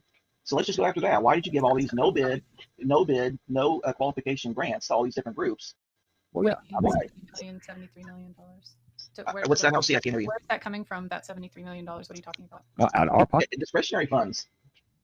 He just, I don't know where exactly it came from, but he spent it. and just gave it away. Some of it was Department of the Energy. Some of it, I mean, it was lots of different agencies and programs that he took the money, and he just, he had the a blank check that government that Congress gave him through their continuing resolution, and just said, okay, we got all this money, let's spend it on my buddies as quick as we can, and then I bet you he's gonna get at least 5% of that back to whatever he wants. And my dog's gotta go pee, so everybody be nice. No, behave. What, mean your dog was trying to pee? Yeah, Hey, look at the little doggy noise. wiener. Yeah, fuck that noise. What the hell? It's Be nice. I'm a fucking mean asshole all the time. So yeah. Oh, go ahead. I'll shut up. All evidence suggests that will not happen, but I don't mind, Rex, because you have some of the dorkiest knowledge of anyone I've ever. Yeah, I do. It's like Jeopardy. Yeah, it's like Jeopardy knowledge. I know random shit about random things. Well, good, because for your next sing-song time, I Note that, I mean, Halsey went to push back against that, but I mean, we're just stroking each other at this point, like all in agreement. But Halsey was actually going to make a contrapoint there and got overtalked. So I want you to do any song off the Dr. Horrible soundtrack, the Dr. Horrible sing-along blog soundtrack. Oh, okay, fair enough. Hey, Halsey, I finally figured out what your name means. It's a benevolent giant fucking murder monster. Does a kaiju always have to be bad? I thought sometimes they were on the side of the people. Well, I mean, no, not all. The good guy sometimes. Oh, come on, King Kong. Come on. Godzilla and his son. He was trying to teach him how to blow. He couldn't do it. He did smoke rings and shit. It was fucking fun. Stomped on his tail. Finally blew fire. Hold up. Say again. V. Mothra was always there. A little bit louder. Mothra. Mothra. Oh, Mothra. Oh, yeah. You remember that thing that was going on with your mic before, where you had the fader? It's real soft. Well, yeah, Mothra was like a Japanese goddess. Clockwork's got the opposite going on. Clockwork's like jacked up. I'm trying not to eat my mic. Halsey told me to eat my mic. Okay. Yeah, when you're singing. Yeah, give us a little break. Get out of my ear, bro. Your breath is hot and warm and sticky. I'm breathing on your neck. Moist. Now he's going all Barry White on me, My first, my last, fire. He's gonna be extra breathy in you. we'll pause for local police activity. What they're doing out here. It's like a sting operation. Maybe not. I don't know. Here now. I'm sorry. I'll shut up. No. Say more. Okay, so Dr. Horrible, that's your project. Hillary, is you back yet? I am. Just sat back down. Okay, good. As long as you weren't just sitting there having a chuckle. No, I didn't hear what. All I heard was Dr. Horrible, that's your project. Okay, good. But yeah, I would love. There are a bunch. If I could have a Fifth Amendment, is it Fifth Amendment? What's it called?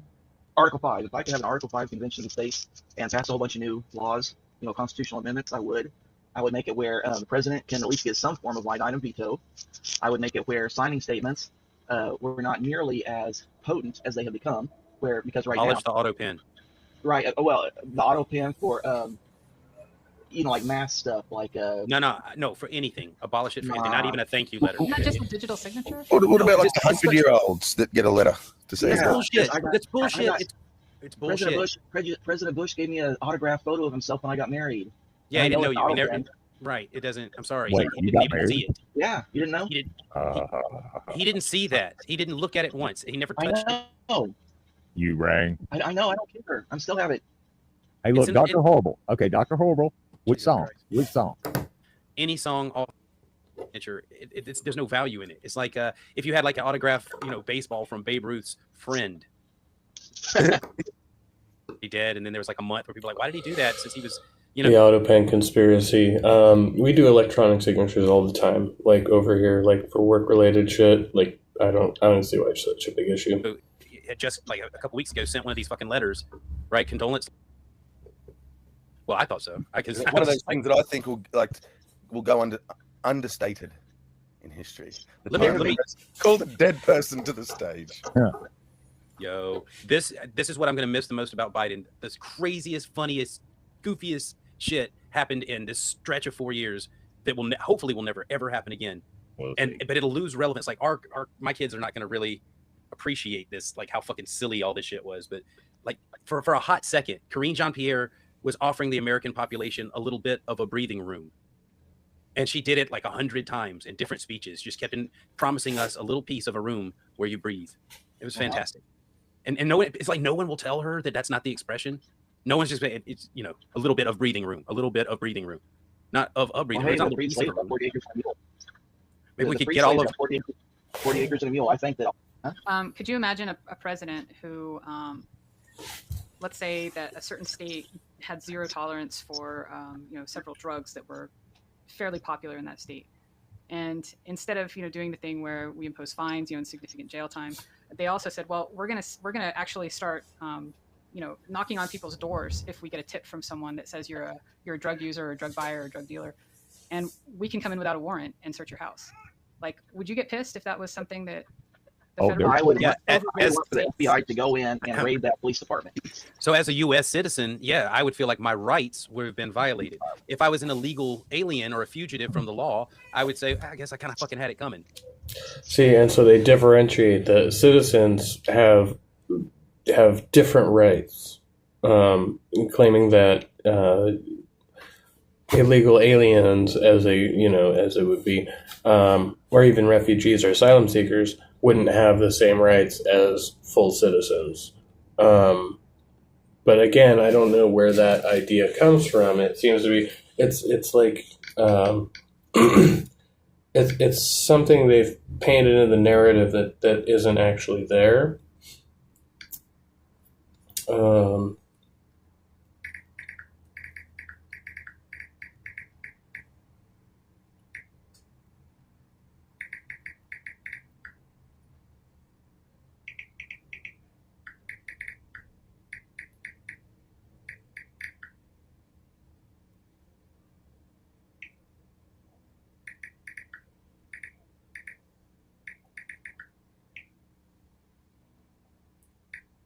It says that a non-citizen can't become elected.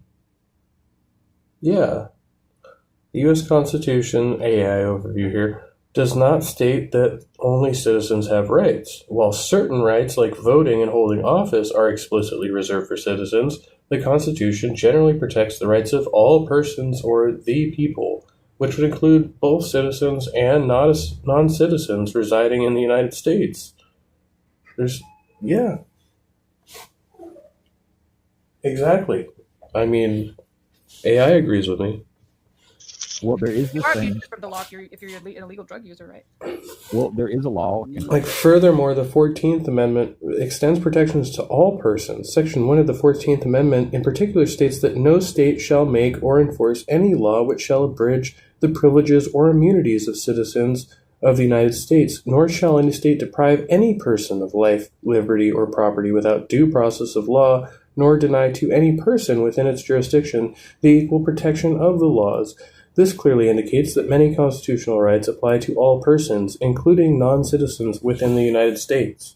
Hello? Virginia, where if you're not home, the cop can come in your house without a warrant. Wow, It's a thing. It's a law on the book. Yeah.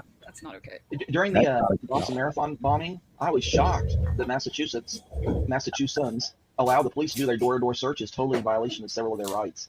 That would have never happened in Texas. They would have said, nope, get out your thermal imager, but you are not coming in my house. A lot of people are very intimidated by police, especially when there's a couple of them right on your doorstep, and they're all Yes. got all their tactical gear on, with the bulletproof vest, and they got their hands sitting on their Yeah, handles. because they'll kill you. Yes. You're not facing one police officer. You're facing the might of the United States Army, because once you, like the whole army, like everybody, because once you attack an officer. Good morning, Christian Carpenter. Good to see you. Oh, my bro Joe. Hello. It says any person, not citizen. Yeah, exactly. There's the escalation point that goes all the way up to the military. Like they will use every last person to arrest you once they've determined. Like they're not just going to let you go. So once you've made that first contact, there's just no amount, or there's no end to the amount of force they can use against you. Yeah. When you got an Apache helicopter landing on your lawn, you might want to back the fuck up a minute. Yeah. So, yeah, they'll bring it. They will. It's funny. I had a friend up in Northern California, towards the Oregon border, years ago, and our friend was a Vietnam veteran. He grew weed, and he had a medical license before it was legalized. So he grew quite a bit of weed for a number of other vets.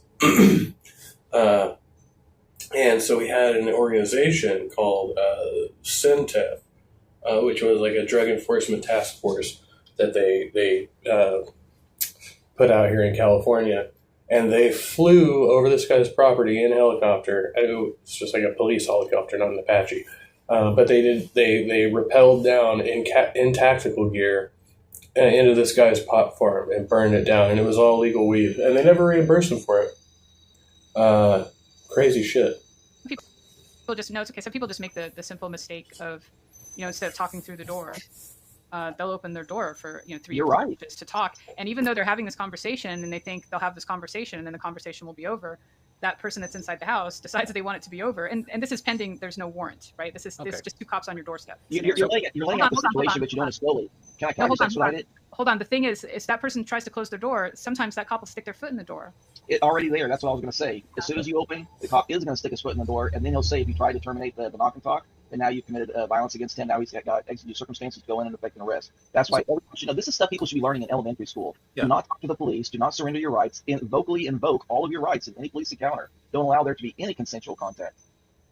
And that's exactly what they're teaching to these immigrants, because they have the same rights as you do according to the Constitution. Cool. I can add another little insight to this, because it's very unique in the Hispanic community, especially with the illegals and those that don't speak English very well in my area of the Carolinas. Okay, because executing warrants, when you go to these little houses or whatever, most of them don't speak English, and you knock on the door and show anything official. Most of the time, they will open the door. They're, as long as you're not coming after them directly, they'll let you right in. You can walk through their trailer. You can try and talk, but nobody's going to speak the language. But they offer very little resistance, because most of them come from places where they don't.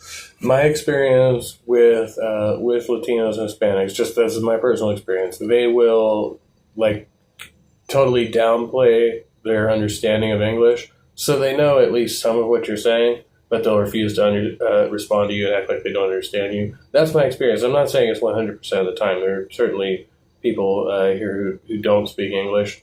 But I just think it's impossible to get by in society, in a dominantly English-speaking society, without knowing, the basics. I think it's obviously just like a way of dodging any type of questioning, right? Or dodging, particular dialogues that is problematic. I mean, if I were in a Spanish speaking country, I don't think I would behave that way, but I don't know. So, it's very interesting being in California. We have a lot of instances of that where I could be, I could say I'm in a primarily, white English speaking culture, but I could go to a neighborhood where almost nobody speaks English. All the menus are in Spanish, and I got to figure it out for myself. And they will have no sympathy for me. They'll just shake their heads and I don't know. Have expectation of rights, and so they don't. They're not as quick to be like, "Hey, get the fuck off my property," and they're locking the doors. And where's your warrant? Because they're just not from a place where that's even a fucking thing, and they've never bothered to learn about the laws here. Well, yeah, and they come from countries where if you resist the quote unquote law enforcement, you'll get murdered right there. Yes. Yeah. Yep. And in addition to that, I bet half the time you knock on a house, that's got a family plus some extended family possibly living there, some kid's gonna open the door. Sometimes Math Pig, good to see you. Put on your pants. doors are just all right. open because there's no air conditioning Keep on streaking or whatever, and the door's just open. Yep. But you're right, Elsie. Those kids need to be taught discipline. I have to tell my mom all the time, because several times she has voluntarily started talking with the police just because they knocked on the door. And I tell her, look, until they say that they got a warrant, you should not even say hello. If you're going to say anything, say, I do not consent to you being on my property. Another funny point, because I have had people that get mad at me when we were not in a position where we were doing anything wrong, but they get very upset at me for either speaking to police or just looking at the police. We're driving by and I turn my head to see what they're doing, and they're like, no, it's going to draw suspicion. And I'm like, you don't have to worry about drawing suspicion if you're doing something wrong, or if you're afraid the police are going to do something to you. Right. I've had, plenty of instances where I've sat there and talked to the cops and, actually been guilty of some, minor crime and had them let it go because I have, good, comportment or whatever, because I could just talk to them and be reasonable, and I'm, obviously not a danger or a threat, right? Like when you're all shut down, you're hostile, that automatically, you've begun the distrust, regardless of the fact that maybe you already had like a pre-existing, distrust for law enforcement. But then by adding that additional hostility in there, it'd be like, no, I'm not going to talk to you. I'm not going to say shit. You know what I mean? So it's a fine line between like, no, you don't ever have to talk to the police. But, on the same token, like they're literally also people, and they can only assess a situation that they've entered, right? Based on, like, they can only assess you as a person, if they're coming into the situation based on your own behavior. And if your behavior is hostile and guarded, that's going to prompt them to say, what is this person hiding from me? Right? And that is their job, to investigate, like any potential criminal activity. So, I mean, it would only make sense that would make them suspicious. So I'm not saying that one shouldn't, exercise their right to remain silent, when it's, reasonable to do so. But also, I mean, I think there's something to be said for, having a rapport with police, especially in your area, like the place that you live, and realizing that those people are actually there to protect you, right? In many situations, that's their job, right? So we can kind of assume that hopefully most people, if they sign up for the job, would be there for the right reasons. Hopefully, right? Like, that's not true in every case, but in most of the cases, it's like, it would be against their interest. It sounds stupid to say that. It would be against their interest to act otherwise, right? And it's true. It's just like the same reason I don't think that like the National Guard are going to commit violence against citizens. Because I think that those people are probably, they're there for the right reasons, and we shouldn't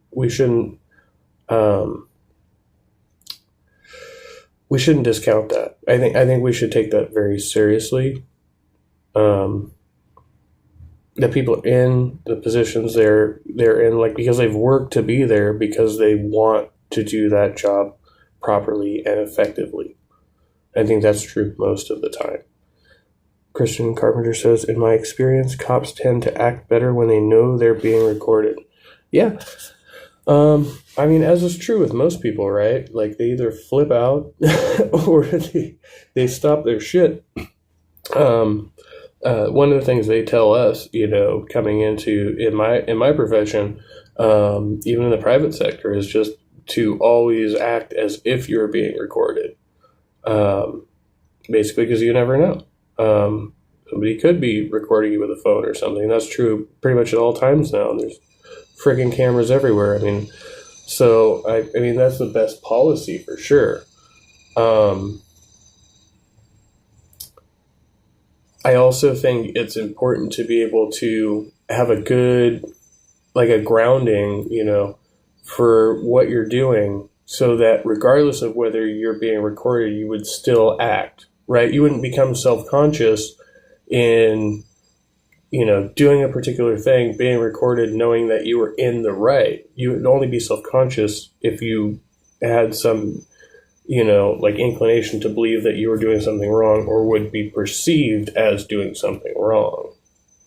So then just correct that behavior and you don't have to worry about it, right? Like, it's as simple as that. Like, if you're not behaving in a way that could be, I mean, and it's easier said than done, right? Like, there's context to everything. Like, you could be provoked into a certain action, and then the recording could start a second later, but you can't really worry about that in the moment. Like, if you're going to be effective, you just have to do it and trust that your intuitions are right. But you also have to have a good head on your shoulders and, like, good moral foundations.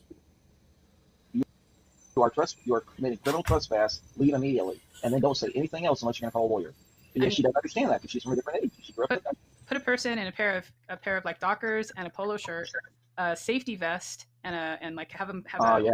Feels like some sort of racial profiling, I or don't know, a lanyard, right, with a tag of some kind on it and a clipboard, and they come to your door and they say, "Hi, I'm with the county, blah blah blah," and they've printed up a fake badge at home. Right. We need to check this, that, or the other about your house. And meanwhile, what they're doing is, casing the place for whatever reason. Yep. It happens a lot. Criminals, but also the ATF. Yeah. Would it surprise you to know there's a lot of videos of the ATF pulling that exact same ruse, pretending, I'm with the cable company or I'm with whatever. That's funny because this is actually prior to the Minnesota guy, the house he predicted that. So he did impersonate law enforcement and assassinate a Democratic lawmaker in Minnesota, I believe. And they come in and they want to check their outlets, and then they start asking, "Hey, do you have any dogs? Do you have any pets? Do you have any firearms?" And There's people talk, like, "What?" There's this branch of security that does these. They're called Audits? penetration tests. Ooh. And so there's three different kinds. The first kind is network, like computer based. Like whether or not they can break in your network. Sure. The next one is whether or not they can physically break into your building. And then the next kind is whether or not they can talk their way into your building. Yep. Like past security or whatever, saying they're from whatever they have a apartment with, whoever, just some excuse. We're here to check the elevators, whatever but they study for a while, these places, and see who comes in and out, and that way they can. Well, the last time the cop showed up.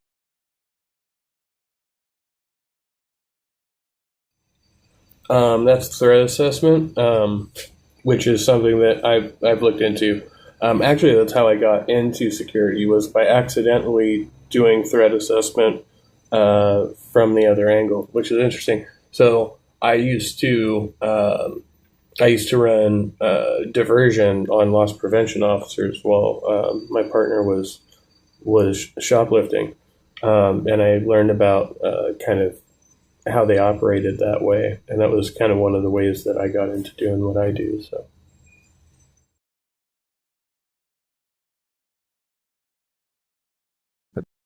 My door, I walked out onto my porch and shut the door behind me. So they have, well, I may or may not have had a naked chick in there. But anyway, yeah, I shut the door behind me. Dude served me a summons to court. I had to testify against somebody that was a dumbass. But anyway, but yeah. And if you just shut the door behind you, they got no reason to go in your house. They can't smell the pot smoke coming out. Right. But they were on a call to ask for your help, essentially, in a official. Well, yeah, I wasn't accused of anything. So yeah. They were like, "Hey, you've got a summons. You need to be in court the next day.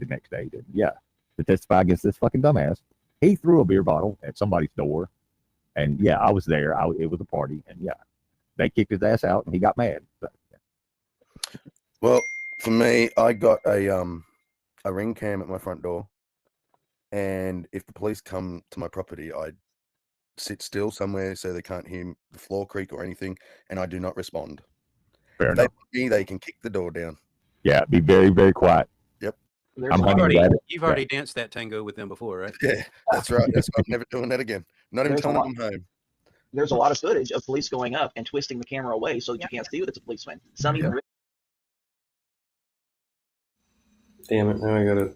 Hold on, sorry. I was trying to avoid that, but didn't happen. Damn it! Now I gotta. Hold on, sorry. I was trying to avoid that, but didn't happen. All right, we're good still. I've had a lot of issues with the aspect ratio adjusting or whatever. Oh shit.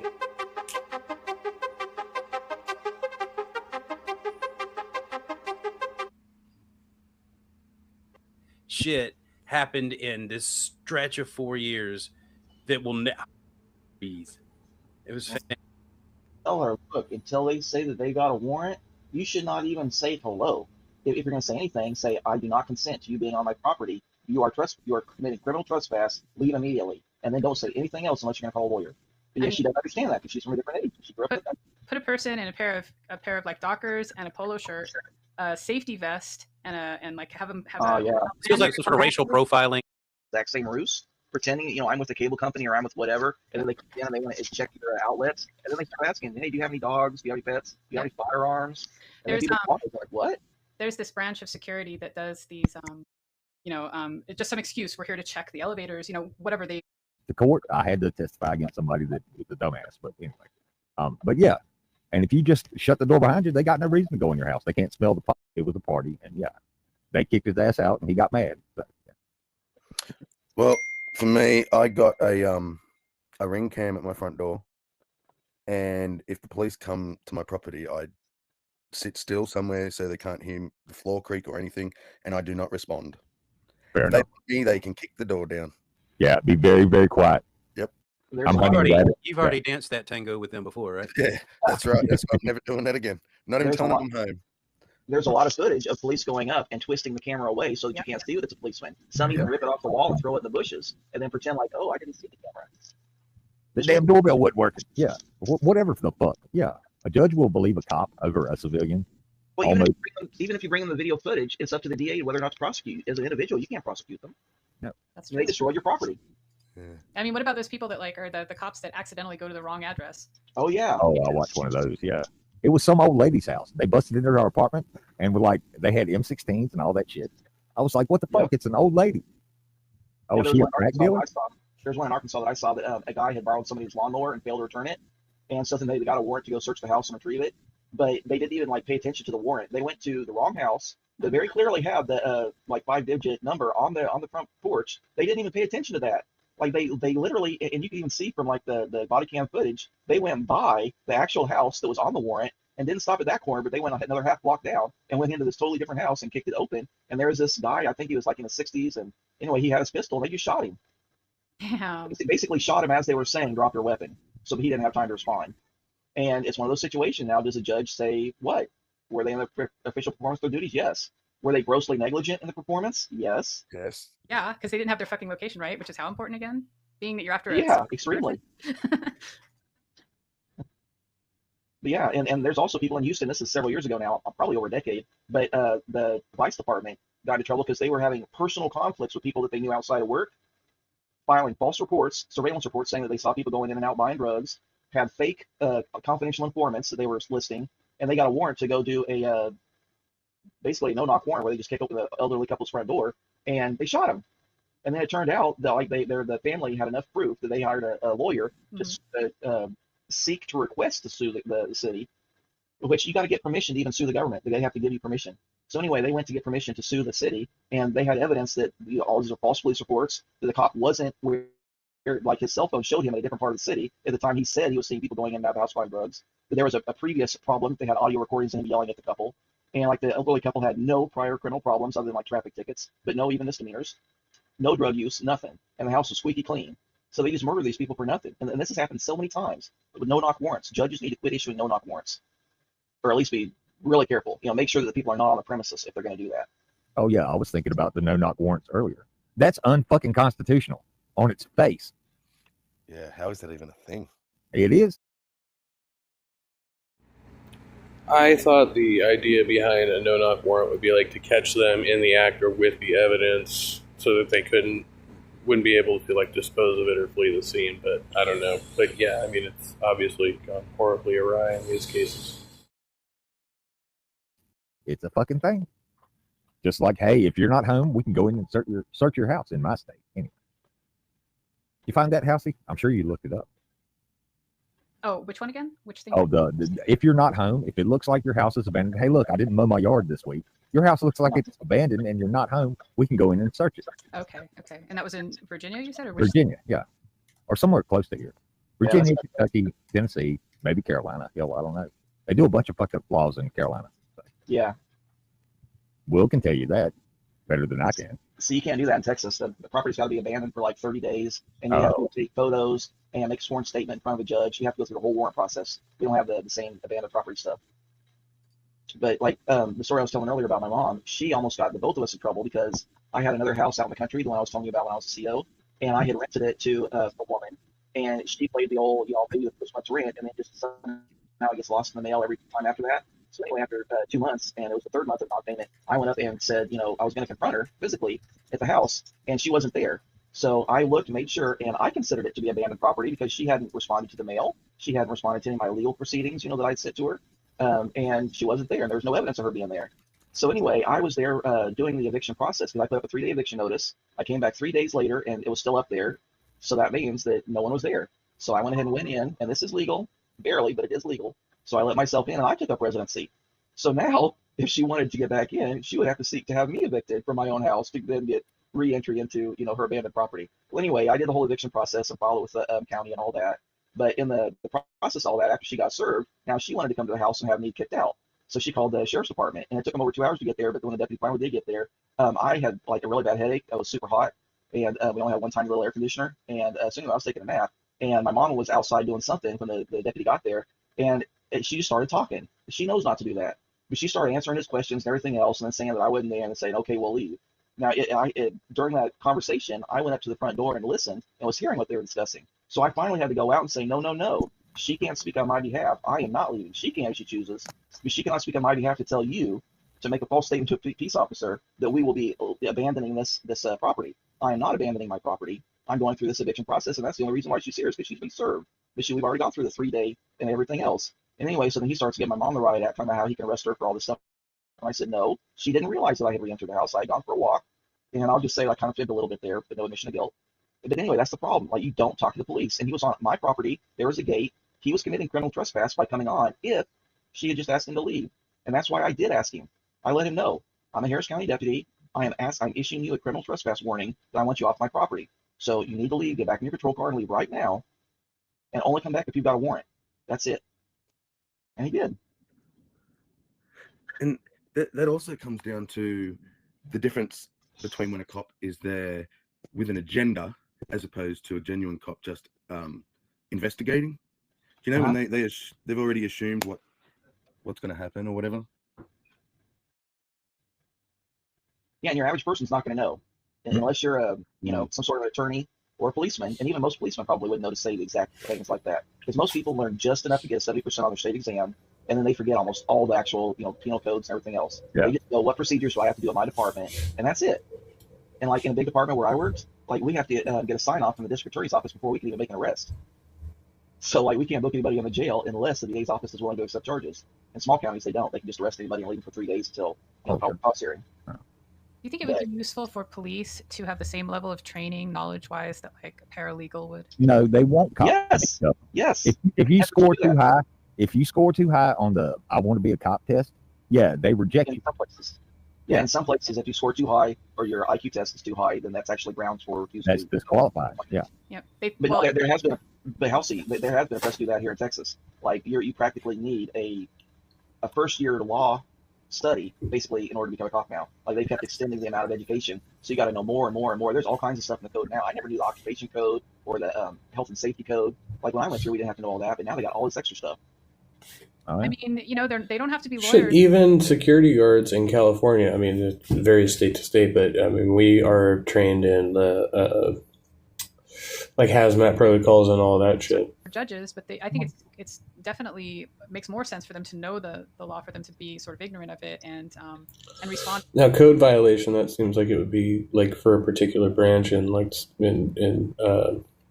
code enforcement, right? In such a way that isn't appropriate sometimes because they don't know the details on something. Or you know why the departments are against it though? I mean, our state house has pushed those bills, but all the departments have been against it, and that's because they don't want to admit any liability. They can make the good faith defense of, well, he meant to go to the right house, but he didn't look at the address. Mm-hmm. It's not his fault, and so then therefore you don't have any grounds to sue us, so we're not going to allow you. We're not going to waive our sovereign immunity and allow you to sue us. I mean, look, he's a person responsible for going to a certain location to try and seek a certain person. So part of that was finding the right address, and it's not rocket science, right? There's either a number on the house or there's not. And if there's not a number, that's the one time when I was doing pest control, I accidentally serviced the wrong house, and it was literally across the street from the house I was supposed to be at. So my GPS took me there, but I didn't realize that. So the number. So it's like one of these these new development neighborhoods. So all the houses are brand new and basically look very much alike. And so the house I was supposed to be servicing was on the east side of the street, but the house that I served was on the west side of the street. And because it was on a T, so this one was number 1 on the cross street, and the other one was number 1 on the main street, and I accidentally serviced the one across the street. So basically, then I just had to come back the next day and service that other house, and the other people got a free thing, right? So not nearly as big of an issue as it would be if you were on a police call, but but yeah, I mean, this shit happens, and it's good to verify that you're at the right place for sure. Description: 3 houses from the intersection, a brown house with white trim. Right. Exactly. You can usually look at the addresses around and, figure out, okay, this one must be the one. This is the missing one, Well, I'm just saying here in Texas, like, just the address isn't enough. You have to have a physical description, just in case. I'm all good with that. But it is their fault, right? They weren't paying attention. They didn't do the first work they were supposed to do. That was just part of the first part of that work, to get to the right spot. Everything forward is, it's a dice roll. But first get to the right spot, for fuck's sake. You're right. And I am even for criminalizing a lot of stuff that isn't currently criminal that police do. I am totally anti-police and government corruption. Me too. So you don't have to sell me on that. I saw so much dirty shit. This idea of immunity, Hillary, is so bizarre to me. But at the beginning of this, we're defending the actions of like ICE and the National Guard, and now we're like, but cops, are obviously corrupt, right? Well, so which side are we on here? Fucks up, I can sack them. If they damage my business or harm my clients or other staff, I can sack them. What is this idea that they're just trying to do their job? Yeah, they fucked up, but it was while doing their job that they fucked up. So let's let them get away with it. What? I know, it's crazy. Well, hold on though. Isn't there like sort of a condition that says if the person is acting outside of their scope of authority or outside of their powers or they're going outside of policy, then they're not covered by that immunity. They can't insure that kind of person. So whenever they do that kind of stepping out past those borders, they are responsible for their own actions. It's different in different states. Some places it's conditional immunity. Some places it's full immunity. It just depends on the state, and also, like you mentioned, the policies. But here's the problem. Let's say we have that, right? We have that kind of those laws. So let's say something happens, right? An incident. And so the police department then says, what do they say? We'll conduct an investigation, right? That's the thing. We have to have like a legitimate, like, ethical third-party agency that is not corruptible in this way that can say, yes, you did abuse your power or whatever. You are correct. And here, that's supposed to be the public integrity section of the Texas Rangers and the FBI. Those are 2 agencies that are supposed to be that third party. And just point it back. What about the internal affairs? Isn't that, well, I mean, I guess it's not technically an independent, like, third party, but generally you go to internal affairs and then, Christian Carpenter says abolish qualified immunity. I think I agree with that. Let me make sure. I can tell you, I tried to drop a dime on my own constable and record the conversation with the public duty officer of the FBI at the time, and he said unless I had evidence that my constable was going to be flying a jetliner full of passengers into a high-rise building, they didn't have anything in the budget. They had no interest in pursuing any public corruption case. Oh yeah, I definitely agree with that. Qualified immunity is legal doctrine that shields government officials from liability in civil lawsuits unless their conduct violates clearly established statutory or constitutional rights that a reasonable person would have known. It aims to balance holding officials accountable while protecting them from frivolous litigation. This protection extends to various officials, including law enforcement, but it's not absolute. So I mean, I think it's like I remember I had my first ever traffic stop up in Sacramento County, and I got stopped initially by an unmarked police vehicle in plainclothes officers. They stopped me for throwing a cigarette out of the window, which is lit substance or whatever. Even though it was in the middle of a city, and but the claim was like it could start a fire. So they pulled me over for that initially, but the first thing I noticed was like unmarked car, plainclothes officers, and they come up. And he immediately started to try to pull me out of the car. And, I obviously had to comply with that, but I'm like, what's going on? Why am I being stopped? And he wouldn't answer the question. And so then he accused me of being under the influence, and his partner started searching my car. And the whole time I'm sitting there, I'm going, I don't even know why I've been stopped. And so then he finally told me, like, what initiated the stop. But it took, a while. And so basically, long and short, like the DA gave me a deal. I got, a drug diversion program or whatever you call it, right, in exchange for a commuted sentence, or I think that's what it's called. Anyway, expunged, like they didn't do anything. Like there was nothing on my record. But I just had to pay some money to the courts. And I went and I filed a complaint against this cop because I was like, this is an illegal search. right? And the sheriff's department basically got back to me, and they were like, "Oh yeah, well he's one of our sheriff's deputies." And I said, "What are you guys doing about this?" And they said, "Well, we can just assure you that he has been reprimanded." Right? That was basically their answer to me, but it was just like a verbal thing. Like I never got like a notice, or I was never part of a lawsuit, but they just gave me their word that they, gave him a smack on the hand or some shit. That was kind of the way it went down. But they did not want me pursuing that officer, and they wouldn't even give me the officer's name. I mean, I knew the one officer's name because he was the one that issued the citation, but I didn't know the other officer's name, and they wouldn't give me the information to like pursue him. It was a really weird situation. I was like, well, this stop is obviously illegal. Like the whole nature of the search is illegal, but I had already basically beat the charges. At that time, and I was flabbergasted. I tried to ask him 3 different ways. And Holy shit! He kept shooting me down, saying, "I understand where you're coming from. I'm not taking any stance on the policy. I'm just letting you know what our field officer's policy is." I'm like, okay, that's it. Have you seen that one video? It's been a while. 1, 2. What's that?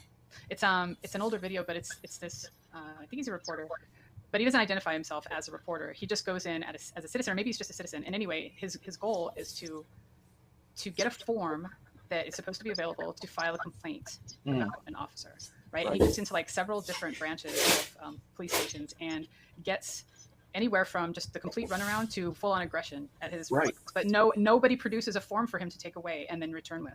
Somebody threatened to arrest him. Yeah, I've seen several of those videos. The one in Florida was the one that stands out most in my mind, where like they were threatening to arrest the guy for causing a public disturbance for asking for a complaint form. Right. And then they wanted to know, well, who do you want to make the complaint on? Mhm. And they're like, well, I don't want to tell you that. I just want the form so I can fill it out and mail it in.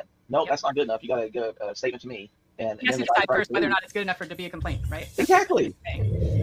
At that moment. Yeah, which is illegal. That is actually not what. And then the sheriff and the police. Just like when I filed a grievance in the courts to try to get the judge in my family law case to recuse himself, that form mysteriously disappeared. I mean, I did file it, but it was just never responded to. Christian Carpenter says, "Of course they don't want to give you the information, man. If you want a lawsuit, it goes all out of their retirement fund." Oh, it comes out all out of their retirement fund. Yeah. And God forbid a cop sees a day in jail, because they don't fare too well in there, I guess.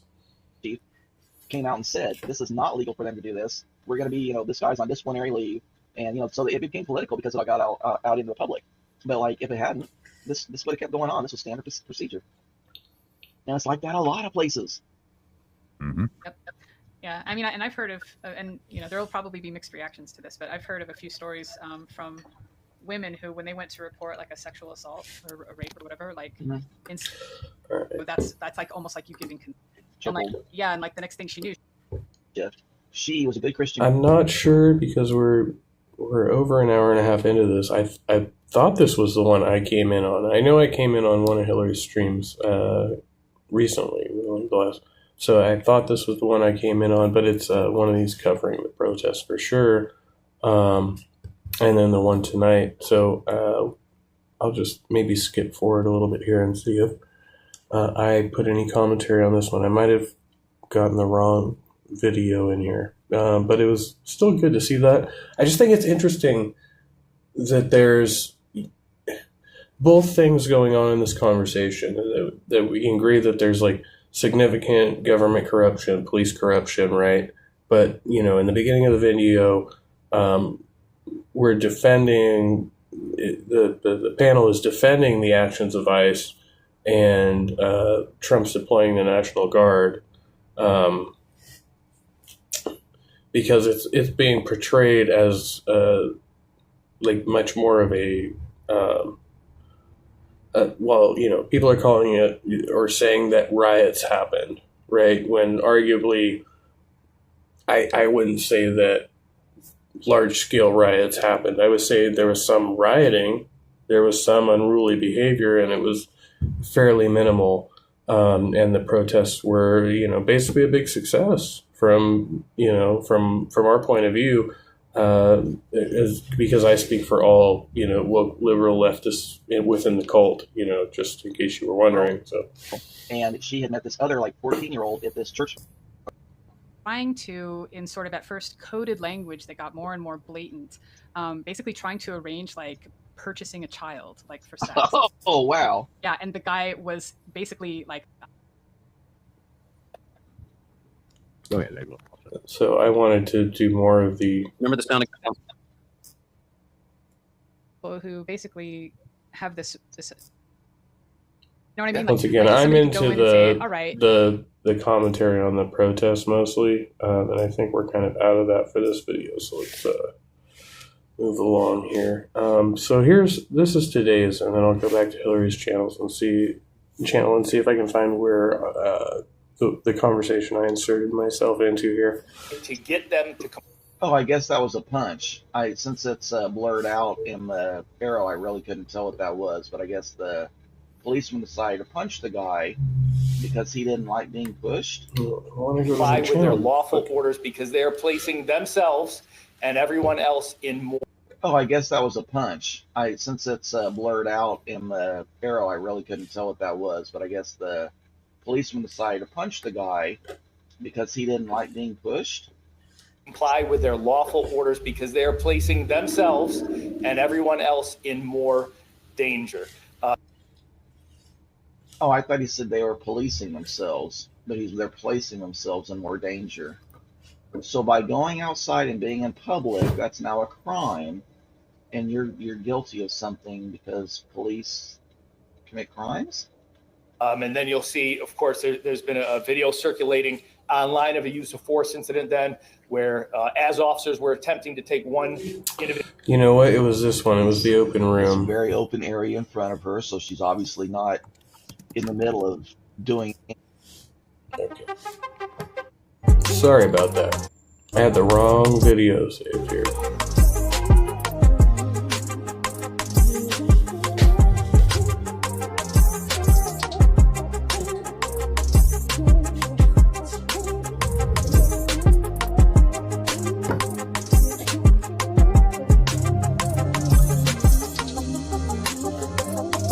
Either way, we're kind of, it gives us some perspective on what I'm walking into in this stream.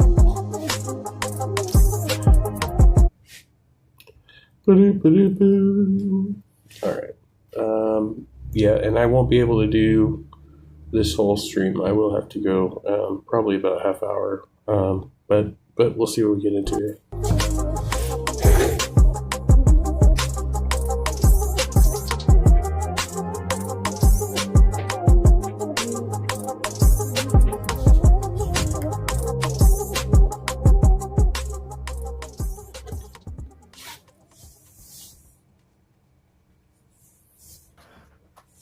Well, hello. How's my favorite kangaroo? Good. How are you? Pretty good. You get a didgeridoo me? I'm gonna didgeridoo the shit out of you. Okay, that sounds wonderful. I have an answer to your title as well. Okay. It's because the machines are always broken. That's an answer to my. Oh yeah, because it says open room any topic, but he's talking about the thumbnail, which was why doesn't McDonald's sell hot dogs? Yeah, which was fun. Title? Yeah. Why don't McDonald's sell hot dogs? Oh, to my thumbnail. Okay. Oh, sorry. Is that not the title? Oh, No, the title's open room any any topic open is the room. title. I was like, well, these Sorry. things are broken. What? The thumbnail. Okay. Yeah, that's true. The ice cream machines are always broken. I've seen videos on that. It's the hugest scam. Hello, Midnight. Hello. I don't know if it was McDonald's or one of the other big names, but someone a law passed or something that they're now allowed to use their own repair people and so on. Okay, it wasn't a law that changed, but that's the McDonald's because it's just contract law. You don't have to have a new law for it. But when a franchise owner signs the contract to operate at McDonald's, then they sign a contract saying that they have to use the repair companies that McDonald's tells them. and McDonald's is in some sort of incestuous corporate relationship with this repair company. And so like 80% of McDonald's corporate profits are basically stealing from the franchise operators. So that's why the ice cream machine's always broken, because it says, oh, it didn't complete the cleaning process or whatever. And literally it was like 1 degree or half a degree different than, it was out of range, but it might have even been above the range. It made half a degree above, making it more clean. Well, to answer your question, it's both. Yeah, I would say it's not a time thing, it's an enjoyment level. How much did you enjoy it? I've never used a bidet, so I don't know the appropriate amount of time to use it. So when you wipe it, it's more washing than sheep getting their fur. Yeah, we're gonna have a bit of this. Got some basically riding paper now, or butt stuff, one of the two. Trying to ask I don't know. It was a short. Sorry, Will, I was adding you, and then you added yourself back out. So I don't know if it was a bullet or a beanbag bullet either. So it wasn't even a beanbag. It was like a rubber ball. And it was in the back of the leg, and that was, I think, 3 days ago. And yeah, I heard that adding Halsey. So we covered this on the channel in my previous coverage. But yeah, I know. So this Australian reporter standing amongst the protesters got randomly shot by apparently a federal agent. I don't think it was LAPD. I don't know if we've confirmed the identity of the person or not. I don't think they're pursuing it at all. Just like while randomly, standing there, not even facing the crowd, facing the crowd but not facing the police, right? Obviously reporting at the scene of the protest, and dude turns and shoots her, and apparently she just shouldn't have been standing there doing her job. That's her fault. Her bad. I'm not playing my game so I can add people. I'm fully committed to the stream. So thank you for that. And so I will argue against this. We're gonna watch it and everything. So Didn't expect you to have to be okay. that big. Less lethal force, chemical agent. Yep. Okay. But yeah, I guess that happened 3 days ago, and I heard that like Australians are like in an uproar because of her getting hit. No, I mean, I don't know about Australians in general. I just know there was coverage on the story. I watched the portion where Vosh was covering it, and like the newscasters are all downplaying it. Well, like this is just part of the job. We don't like to get caught up in the story, like shit happens, like don't worry about it. They're like really downplaying the incident, which is not beneficial for us. I mean, maybe it helps their conscience, but in reality, it just shows another abuse of law enforcement, right? Like what we were talking about in the last stream. And in fact, somebody Phantom something asked me about that yesterday, and I said, being a reporter. It's not just an abuse of law enforcement. You are constitutionally protected in doing both activities. Being involved in the protest and being involved in the demonstration and being a member of the press are equally and explicitly protected activities. And then she just got randomly shot for it. Rubber bullet or not.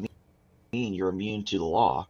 If there's an order to vacate, and it doesn't apply to just citizens. We already ruled that one out. It just says people or the people. It doesn't say the citizens. It doesn't say that. You have to vacate it. And if they choose to break that law, then they're going to be removed one way or another, whether it's less lethal force. You can't order people off of the city street unless there's like some other thing involved. So if they declared, right, that the demonstration was unlawful, right, but that would be under certain parameters. They didn't do that. And the confrontation hadn't really escalated before that point. So I guess they're saying somebody threw a brick at a guy, right? One of the citizens threw a brick, and this is prior to the escalation into like a full-on protest. This is like a few random isolated people that threw a brick at this guy, which prompted them to form a human barrier around this facility, and then the whole thing escalated from there, is my understanding of the situation. But anyway, what you see in the aftermath right, is like really like just a super solid protest. Like most of it was really by the book.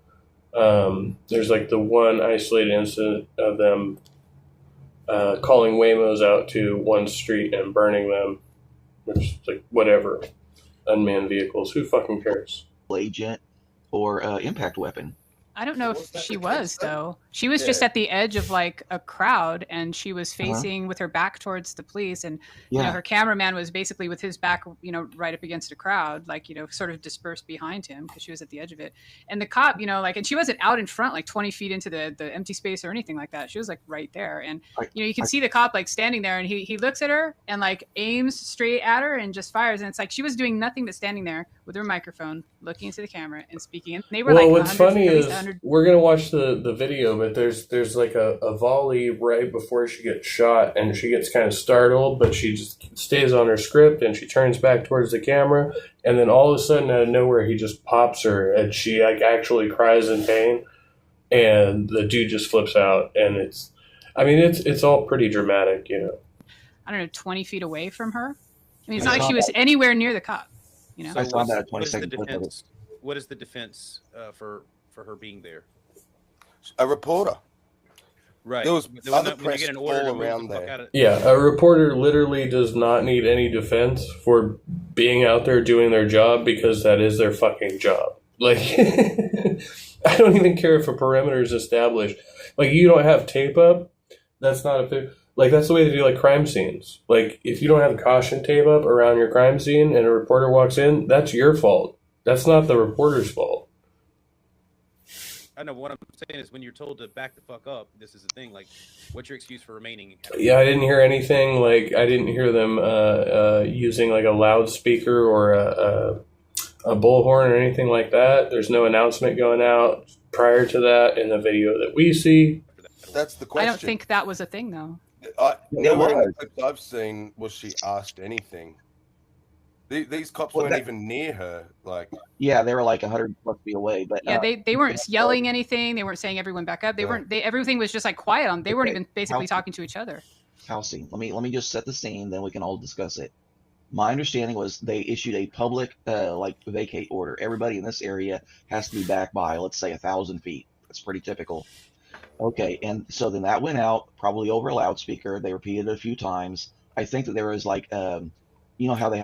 And mind you, like, this is being charitable. Like, Hillary's is being charitable right now. We don't have any evidence that this actually happened. Those Amber Alerts where they text everybody. It's not in the video. I think that they sent one of those interference in an investigation. I don't know LA's procedures or California law, but like, this would probably not happen in Texas. But when I said this about the video that we're doing tonight, crickets, right?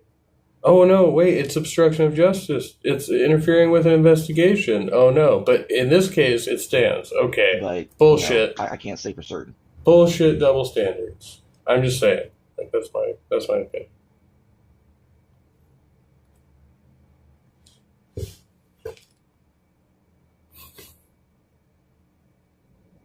To get them to come. Oh, I guess that was a punch. Since it's blurred out in the arrow, I really couldn't tell what that was. But I guess the policeman decided to punch the guy because he didn't like being pushed. Comply with their lawful orders because they are placing themselves and everyone else in more danger. Oh, I thought did you arrest the guy or didn't you? What did they respond to?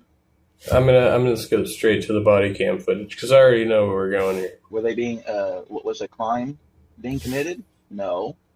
Officers rifle, but turns out it was a pistol. So the guy had two pistols apparently. Apparently, police in Michigan do not know what a rifle is. I think if you have like a semi-automatic or fully automatic pistol with like an extended clip or what do you call it? Anyway, like a modified pistol could be considered an assault weapon, not necessarily a rifle. That may be an error there, but. And by the way, it is usually someone with a. Exactly. So they're scraping the bottom of the barrel here. Okay, officers observed bystanders positioned behind the group and directed them to move to the side for their safety. Safety from what? Safety from being shot for observing your First Amendment and being in public? 1B, District of Columbia. Yeah, wait. Safety from what? Observing the First Amendment and being in public? Wait a second. But you just said like she shouldn't have been standing there, right? It's a very open area in front of her, so she's obviously not in the middle of doing any obstructing or anything like that. But I'm just saying. I mean, if we're talking about if she consistency, is committing, criminal trespass or interference in an investigation, I don't know LA's procedures or California law, but I guess but they could just shoot her with a rubber bullet, right? Is that? I mean, you're defending it. Probably not happen in Texas, but I can't say for certain. They probably would have used chemical agents, so they would have used one of those 40mm tear gas grenades here. But now, you can say whatever. So, my understanding of the looking. situation. Yeah, sorry. No, go ahead. My understanding of the situation leading up to that was that the crowd had been dispersed. They had already marched up the street with that Which is true. You can see the full video of them marching all the way up the street from the detention center. So they're literally like over a block. They're like a block or two away, where they've been like back, and all these people are walking back up the street, and they disperse, and the crowd kind of like moves, forward a little bit, but they're not like converging on the center. They're just being like, okay, we're dispersing to the sidewalks. We're all spread out now, like they did that. And then this happened. Reporter was included, and the crowd had been marched up the street to the location they were at. And then they reassembled the line, and that's when she gets shot. Which doesn't really make any sense. I don't know. I literally do not have enough information to make any decision on this. And if that guy just did a willy-nilly, it's shame on him. And you can see him, and it's image enhanced. You can see him like on the sideline for no reason, turn in that direction, one-handed, just fucking fire a volley, a shot in that direction. I like for him to be prosecuted or at least, punished. Completely unprovoked. And as far as I can tell, nobody else is firing at that point. Like, they're not looking at people who are nearer to the actual police line or anything. You put it this way. There were other people that were closer to the cops and doing random things in the space between the cops and the other side of the street and the other side of the open space where there was another line of cops further up. There were other people doing other things, and they didn't get shot. Okay, but that's the guy that it defends. No, but why her? Because they were making a statement probably, and maybe this guy particularly dislikes, police. Yeah, that he shouldn't bring his personal grudges into his job, right? I agree. I'm just saying what his possible motive was. I'm just going to preemptively say that William brought these videos up just to trigger us, but these are I think South Korean military exercises or some bullshit going on here. Thank you, William. Thank you. I appreciate that. Wow. Yeah, I don't really like to speculate, but what is it? And I'm sure. Yeah, what is it? I guess it's Will. I know, but what is this? It's just something to play in the background. These are Korean police using Roman tactics to control riots. This is a practice drill. Actually, that's pretty good. Like, as far as, they're just using resistance, right? Like, it's basic resistance tactics. Just be like, okay, if we can, but you'd have to have a superior, no, not necessarily. You'd have to have at least like an equal number, I think, physically. Otherwise, you'd have to make like a spear formation and go through them, which wouldn't make sense in crowd control. But if you had like an equal or superior number of people, this would make sense just to continually push them back. Nice. Is this called phalanx or whatever? Filey, I think. Oh, okay. That's different from the one with the spears, I guess. So just make like an unbudgeable block of people. Yeah. So they cycle out. The guys in the front will move back, and then the guys in the everybody will have their turn. They don't have to continually suppress the mob by themselves, for prolonged periods of time. They can switch out positions when they have this. It's not important. It was just something to watch while we were talking about all this. This is awesome. The North Koreans are very organized. It's impenetrable if you don't have guns. Oh. If you don't have guns, and somehow they've got their people. I don't think it's North. I don't think it's North. I think it's South Korea. Oh, it is. Okay. Well, have you ever seen the mass games in North shit. Korea? Do you know what that is? I didn't mean to take over. What's that, Housey? Have you ever seen what's called the mass games in North Korea? No. You've probably seen it and weren't aware of it. It's like there's like a state. Imagine like you've probably seen this like a stadium floor with like a stadium seating thing in the background, and the people in the background are all behaving as if they were a giant LED screen or LCD Oh yeah, screen. yeah. And then the people in the foreground are in like like 1,000 people perfectly synchronized in some kind of gymnastics or dance routine or something. Yep, kind of like a marching band. You know, swirls and that. Lots and lots of very intricate stuff. But what's crazy about it is like they have like this interesting take on communism where if they're doing something for the state, essentially, they are not an individual. They are simply part of the whole that they must make as perfect as possible, and they have to do their part to make their part as perfect as possible, so the whole comes closer to being as perfect. We're collective. You just described that perfectly. Yeah. You want to see a little clip of it? Mass games? Yeah. Here, I'll find one. Oh, what? The shooting. Oh. Yeah, shoot for it. Put it. Shoot, motherfucker. Yeah, it's only like a minute long or something. So. Okay, just seek wherever because I just don't want to get copyrighted. Oh yeah. It's what he was shooting at. There was a big mob behind her. Well, I think that again, this is my. So they're claiming there's a mob behind her, which is fucking ridiculous. Like, just you can hear everything that's going on. Of course, it's a fucking protest. It's loud. There's a bunch of people. Nobody is doing anything unlawful or threatening in the clip. Like you can see the. Just watch. Bias. Fucking ridiculous. He saw her as, if I can report her, that's going to let everybody else know I'm making a statement. Y'all need to get out. I'm out. Yeah, he was like, yeah, fuck that chick, yeah.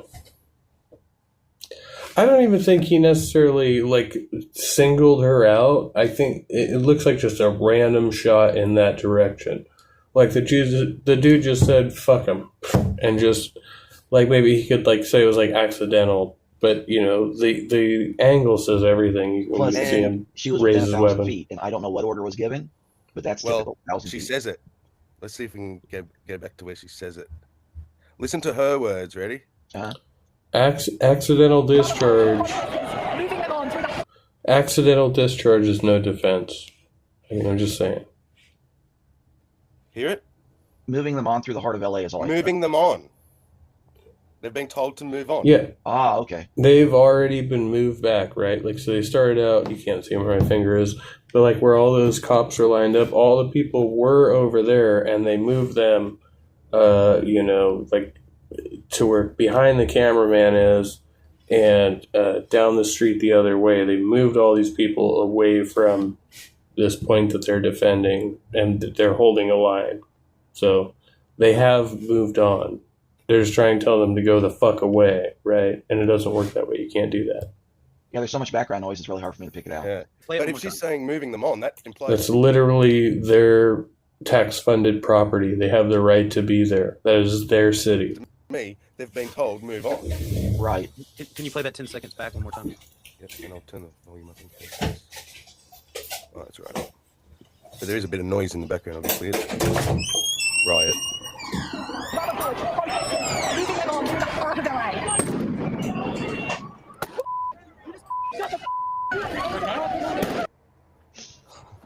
I'm horrible because I wouldn't laugh so much.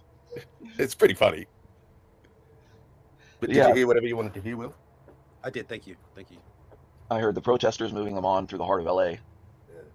So, but yeah, they're like, I'm pretty sure that he just wanted to make a statement. He's like, there's somebody kind of official here. She's right out front, not backing up like they've been ordered. And see, everybody else is way back. So, like, if there was someone closer to him than her and they were not hit in the leg, then I would say, yeah, she was singled out and this is a self-expression or something like that. Well, there were definitely a couple people that were closer than her, like out recording with cell phones and stuff. You could see them out in the street there.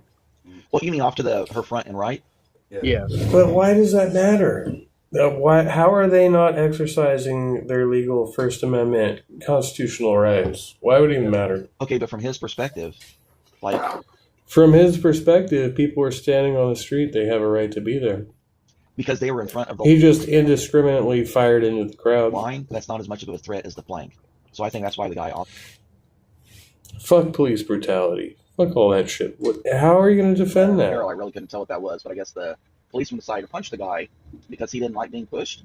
Comply with their lawful orders because they're placing themselves and everyone else in more. So if a cop punches a guy after being pushed, it's brutality. But if they indiscriminately shoot a reporter at a protest, it's all legit. Oh, I thought he said they were policing themselves, but they're placing themselves in more danger. So by going outside and being in public, that's now a crime, and you're guilty of something because police commit crimes? And then you'll see, of course, there's been a video circulating online of a use of force incident then, where as officers were attempting to take one individual into custody, second individual interfered with that arrest was subsequently. Take into custody. Now that's coded language. Did you arrest the guy or didn't you? What does take into custody mean? Is this protective custody? What type of custody are we talking? Is this an unaccompanied minor? When we taken into custody as well. We're going to take questions after this, and I'll let the video speak for itself as it rolls. The chief then plays a few short clips of body cam footage taken during the incident, poorly edited to paint their unconstitutional actions as heroic.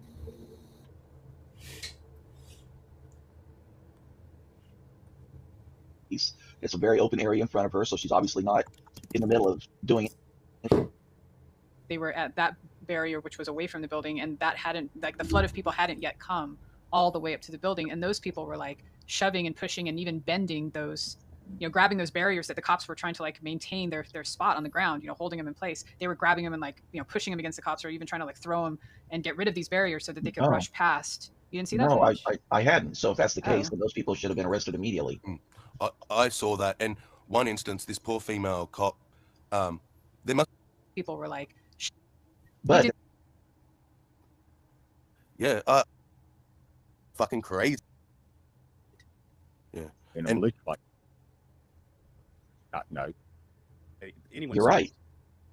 Or 6, and yeah, there was some bad stuff too. But the main point was, basically, so they could be considered unlawful combatants because. What specifically has he done in his order? It's pretty funny. But did you hear whatever you wanted to hear, Will? I did. Thank you. I heard the protesters moving them on through the heart of LA. So it's funny when the reporter gets shot. Yeah. Why is it? I know that's Sammy. I know it's not Hillary's, sure but you know. Make a statement. He's like, there's somebody kind of. I'm addressing the panel. So here, she's right out front and not backing up like they've been ordered, and see everybody else is way back. So, like, if there was someone closer to him than her, and they were not hit in the leg, on the end, shows somebody closest to him. Bruise or whatever, but they're not lethal. Feel they have some special right, and I get that part of their job is reporting shit. They need different access, but they do. They literally have a special right under the Constitution. Under the U.S. Constitution, it is literally a special right. Shouldn't get to stand in the middle of a fucking riot and be safe and expect to be safe. Right. Yeah? Where From the cops? Where's the rioting going on here, though? I mean, where do we see non-peaceful demonstration going on here? In this camera shot. Where? It happened before Do you this. see anybody committing violence or? It happened before this. So they shot somebody after the fact for violence that happened before? Somebody that wasn't the perpetrator of said violence. Mayhem of any kind? You do security, so you've probably had some training that if it's... Oh, I know about the madness of crowds. I mean, I'm not saying that's not a real thing, but... It didn't necessarily deserve it. Go ahead and say it. Go ahead and say it, because it'll make my take a little bit softer. I mean, I know that it's not right because I mean it's minor because you're just giving them a smack on the ass or the leg or whatever. Those balls hurt, they bruise or whatever, but they're not lethal, and they are the press, but they're not fucking around anymore. The things that are going on now is not like it was before, and I think that's the tone that's being set for the rest of this. They are not fucking around. Yeah, they've had enough, and I totally. Isn't that like that's why there's like Geneva and shit, right? Like because back in the day. Anybody like in warfare, like you just shoot the medics, fuck them, you know. And now they're like, okay, they've got a Red Cross, don't shoot the fucking medics. It's like a generally acknowledged rule of engagement. And it's the same thing we have with the press, right? Like domestically, at least. And then you just violate that, and you're like, well, fuck it, you know, just shoot them all. You know, I don't like their ilk. You know what I mean? They're standing over there. Just shoot them. If that's not authoritarianism, I don't know what is. I wasn't aware that was the case, but as soon as I understood that they were told to move on, I'm like, shoot the bitch. I fucking hate the press feel they have some special right, and I get that part of their job reporting shit, they need different access. But you shouldn't get to stand in the middle of a fucking riot and be safe and expect to be safe. Right. You know? Where is the rioting going on here, though? I mean, where do we see non-peaceful demonstration going on here?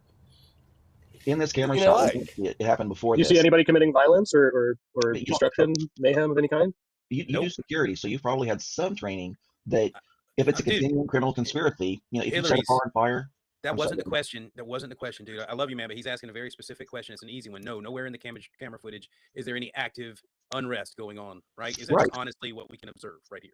But that's what I began saying. I said we don't see any of it here, but if it's part of an ongoing situation, then what happened before, you don't get to say, hey, we're going to throw a Molotov cocktail, but And so that would be just retaliatory. That would be purely retaliatory against any number of targets, right? It's not actually the person who threw the Molotov cocktail. It's just all the other people around. Let's retaliate against them. Is that a good strategy for police and federal agents? Now that we've thrown that one, we don't have any more. So, no, but we got to be honest, because we've both been in law enforcement. What Homeboy did was out of line. Even if there was a 1,000-yard thing, the force continuum, he jumped a couple steps. And I understand it's an extremely heightened response, but you know, it was unnecessary, right? It was a gratuitous thing that didn't have to happen. And if this were not a riot condition, he could potentially be sued for that, right? I don't know California law if they have qualified immunity or anything, but why would you defend it? I mean, is it morally right or is it morally wrong? Errol, I really couldn't tell what that was, but I guess the constitutional duty to protect a child from abuse by a parent despite previous involvement. I'm not familiar with this ruling, but it doesn't quote suspects of no crime weren't doing anything pointing their he's preventing them from peaceably assembling. So is he doing that under color of law? Of course, when we go to court, the DA will say, oh no, he wasn't giving them a lawful order. It was just a suggestion. So this guy with a gun that's shouting at them, he's just suggesting that he violate their civil and constitutional rights. He's not ordering them to. Of course, if they feel wait, I thought these people had the constitutional right to peacefully assemble. What happened here? We seem to be having some serious cognitive dissonance going on around here, right? It's a very open. And I'm doing this out of love, but I mean, really. Well, they have some special right, and I get that part of their job reporting shit, they need different access, but you shouldn't get to stand in the middle of a fucking riot and be safe and expect to be safe. Right. You know? Where is the rioting going on here, though? I mean, where do we see non-peaceful demonstration going on here? Vehicles on fire, throwing bricks and Molotov cocktails, then they need to separate and say, they're not part of us. We want nothing to do with that. We are the peaceful protesters. Those are the assholes. Go ahead and get rid of them.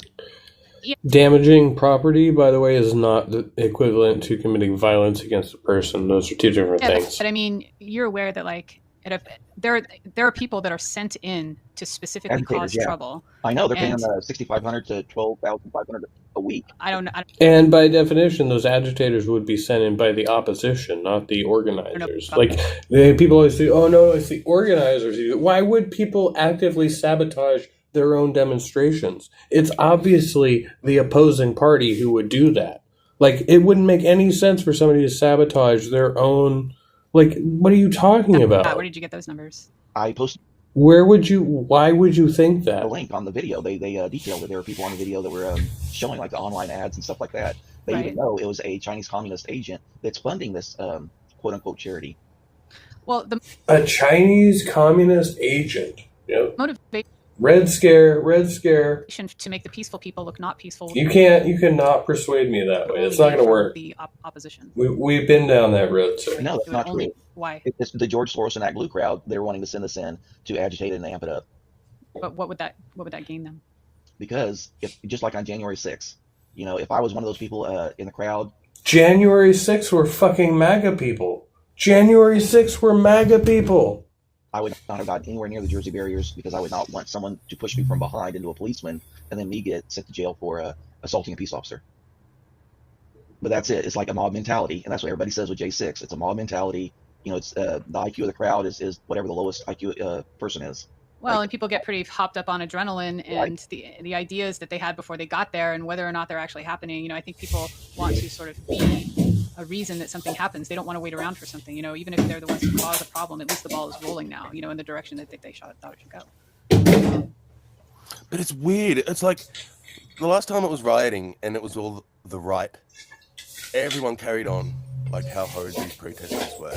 This time, because it seems to be the left, everyone wants to defend it and say, these people just want their voice heard, and blah, blah, blah. It's exactly the same. They're burning shit, they're looting, they're rioting. It's no different. I cannot see.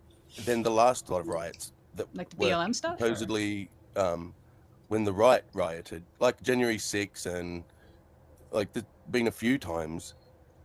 Yeah, I haven't said it on air yet, so I'll go ahead and say it now. Well, January 6th was the main incident of note, and then you had the Juneteenth thing, right? That happened after that, I believe, which was basically a protest with a counter protest that got out of control, right? And the actual, KKK was out there or something. I had people trying to get, and those guys, they were all right. Nobody, they were like, there's good people on both sides to go for January 6th and just be a member of the crowd, like on the mall and that. And I said, hell no, I can. Nobody deployed the National Guard for that shit, did they?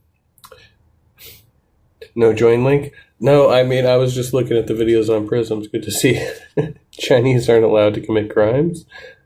I didn't say that. Did I say that? No. That wasn't what I was saying. I was looking at, what we were talking about here, and I think there's like a double standard going on because that reporter getting shot indiscriminately is not brutality, apparently, but this man getting arrested is brutality. So I'm just wondering where we're going there. But no, I would definitely love to have a conversation 1-to-1. I'm just I'm at my time limit for this morning, or I'm getting there. So, but we could definitely do that because I've been following your coverage, and so good to see Hillary's emails. It's a very open area in front of her, so she's obviously not.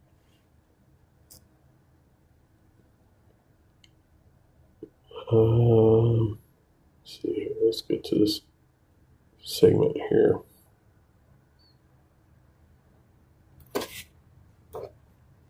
The last time it was rioting and it was all the right, everyone carried on like how horrid these protesters were.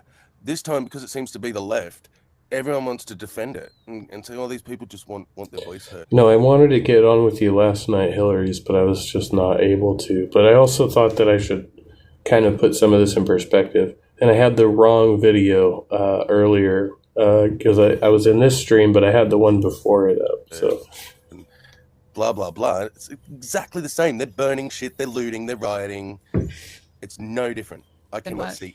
Then the last lot of riots that like the were BLM stuff? Supposedly when the right rioted, like January 6th and...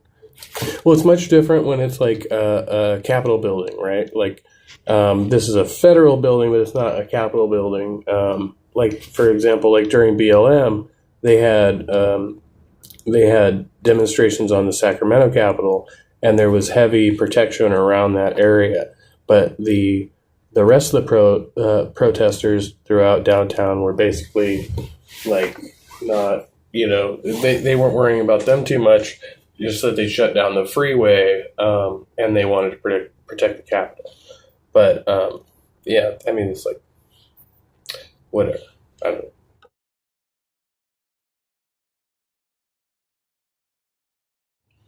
Yeah, I'm gonna have to shut this down soon. I'll go to the 3-hour mark. We can do 3 hours, but that's my limit. So, not because of anything here, just because I have to actually physically leave where I'm at. Like, there's been a few times.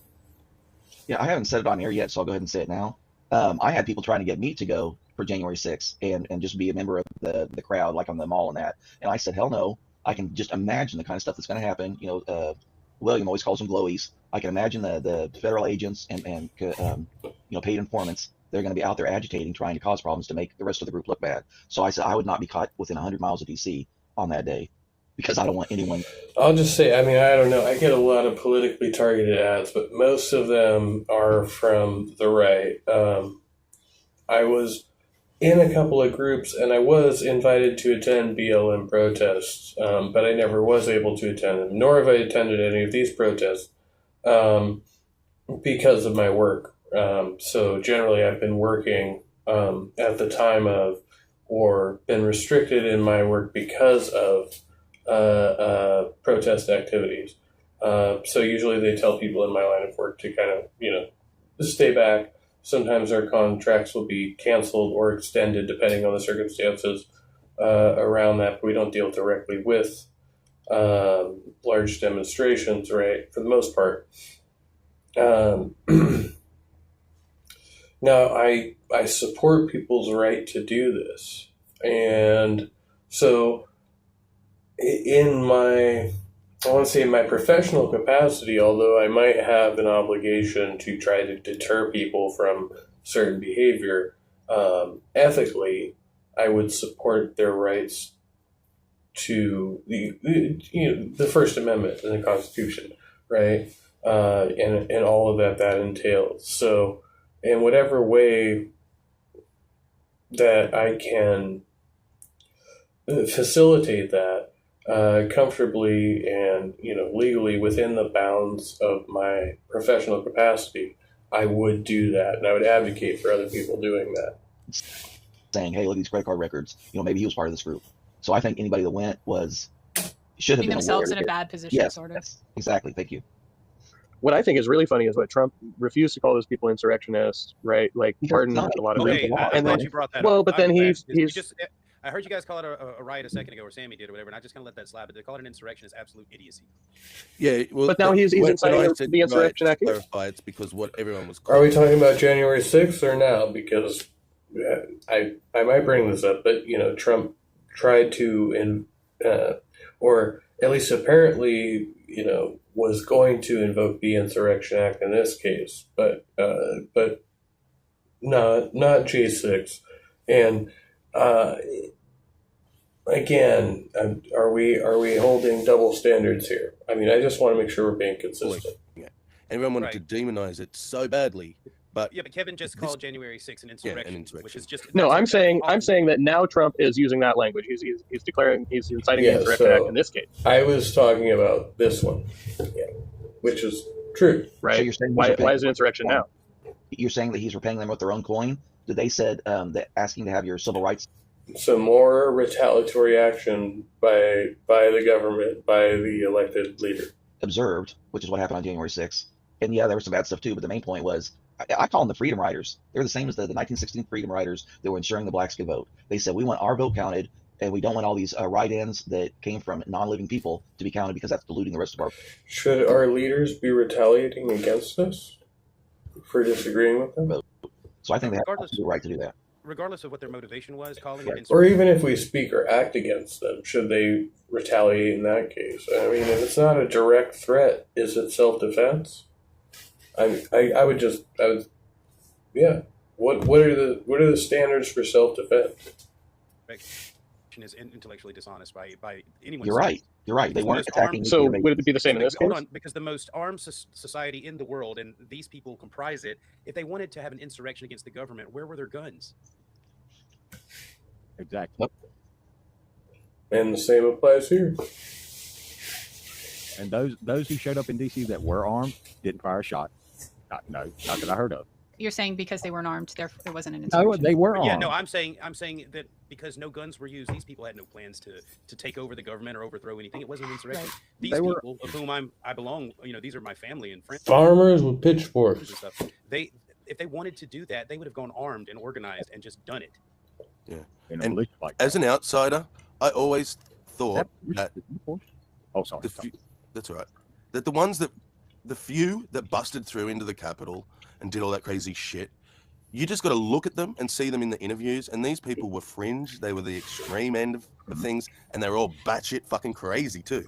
Like that dude with the horns on his head and shit. Oh yeah. I do not see that as the majority of the center and the right. Well, so do you think that the people that you considered fringe, who did any of the stuff that you consider that got them into that category, did they do anything wrong that day? Yeah, as far as breaking property, I think some some people got hurt, like squashed and all that sort of shit. Yeah, that's They were committing criminal trespass, destruction of property. Exactly. But this treason, insurrection bullshit, I think you can't, like, this is just the public going crazy. I don't think most of the people that broke in there knew even the seriousness of what they were doing. Well, initially it wasn't. Yeah, I mean, on a side note, I don't even think treason should be like a legitimate thing anymore. I feel like that's like outdated. Like, I think it's one of those things we have to update. Like, I think treason is like accurate enough of the description of what is being talked about, or it's like too vague. It could include or incorporate actions like basically you could violate the First Amendment by claiming somebody as a traitor, right? When it's like, yeah, I think it's antiquated, you know, and I think there are various things in the Constitution like that. I am for abolishing and reinstituting the Constitution, as I've expressed before. So. Break in, because I was watching the video live as it was unfolding. Well, the cops opened the door. You're right. Right, they invited him in and led him on a tour. Exactly. They removed the Jersey barriers. They opened the door and invited them in, and then they took them on an escort. So that's hardly a break-in. But there was a restricted area that they did break into, and I'm totally against that. They should have known better. They were asking for trouble. You did see the part though where they were like, the crowds were like surging out, sort of away from the building, right? They were at that barrier which was away from the building, and that hadn't, like, the flood of people hadn't yet come all the way up to the building, and those people were like shoving and pushing and even bending those, grabbing those barriers that the cops were trying to like maintain their spot on the ground, holding them in place. They were grabbing them and like pushing them against the cops, or even trying to like throw them and get rid of these barriers so that they could rush past. You didn't see that? No, I hadn't. So if that's the case, then those people should have been arrested immediately.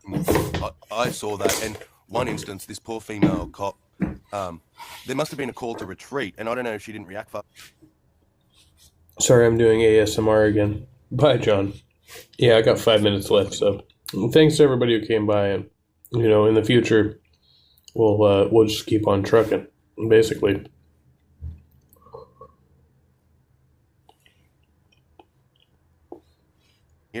But she's kind of left there by herself holding this barrier.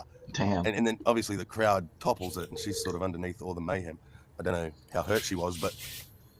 Well, that's why I say these people need to react decisively and quickly. If those protesters that were shaking the gates would have been arrested, everything else would have stopped. People would have realized, hey, they're not punks. And that decision was Nancy Pelosi's to turn away the National Guard that were being pushed upon her. Are you sure that someone said, we should call the guard? She said, no, let's not do that. No, that's not how that went down.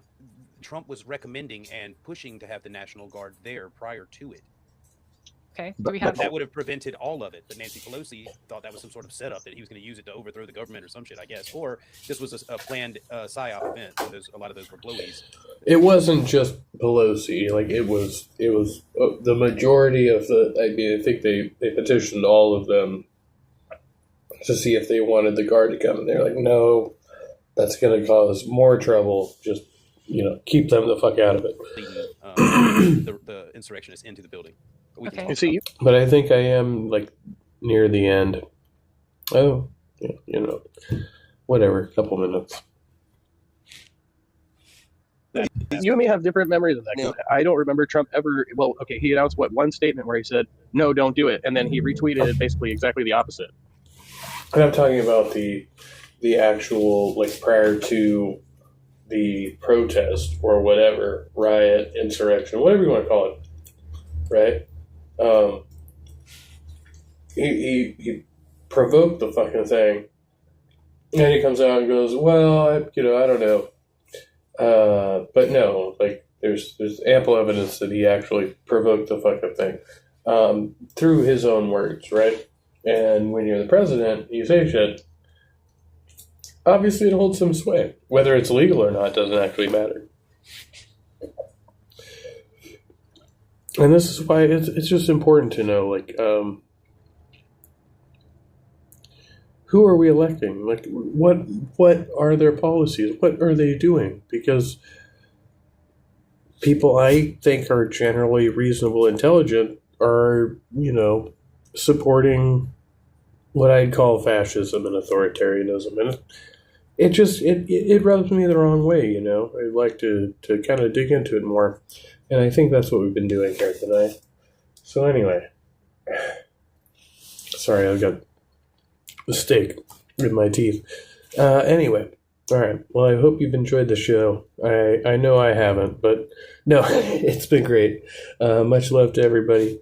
Saw Hillary's emails here, and other people. There were definitely other people. John Lovell. If you haven't purchased your premium AI companion, please do so now. I won't get any money from it, but you'll definitely enjoy yourself. So, much love. Be well. Stay trusty, all that shit. And I'll get back to you as soon as I can. I can't make any promises.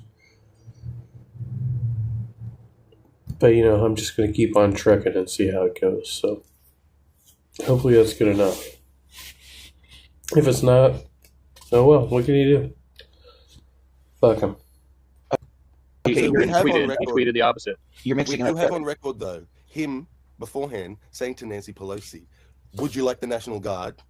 I recommend having the National Guard there.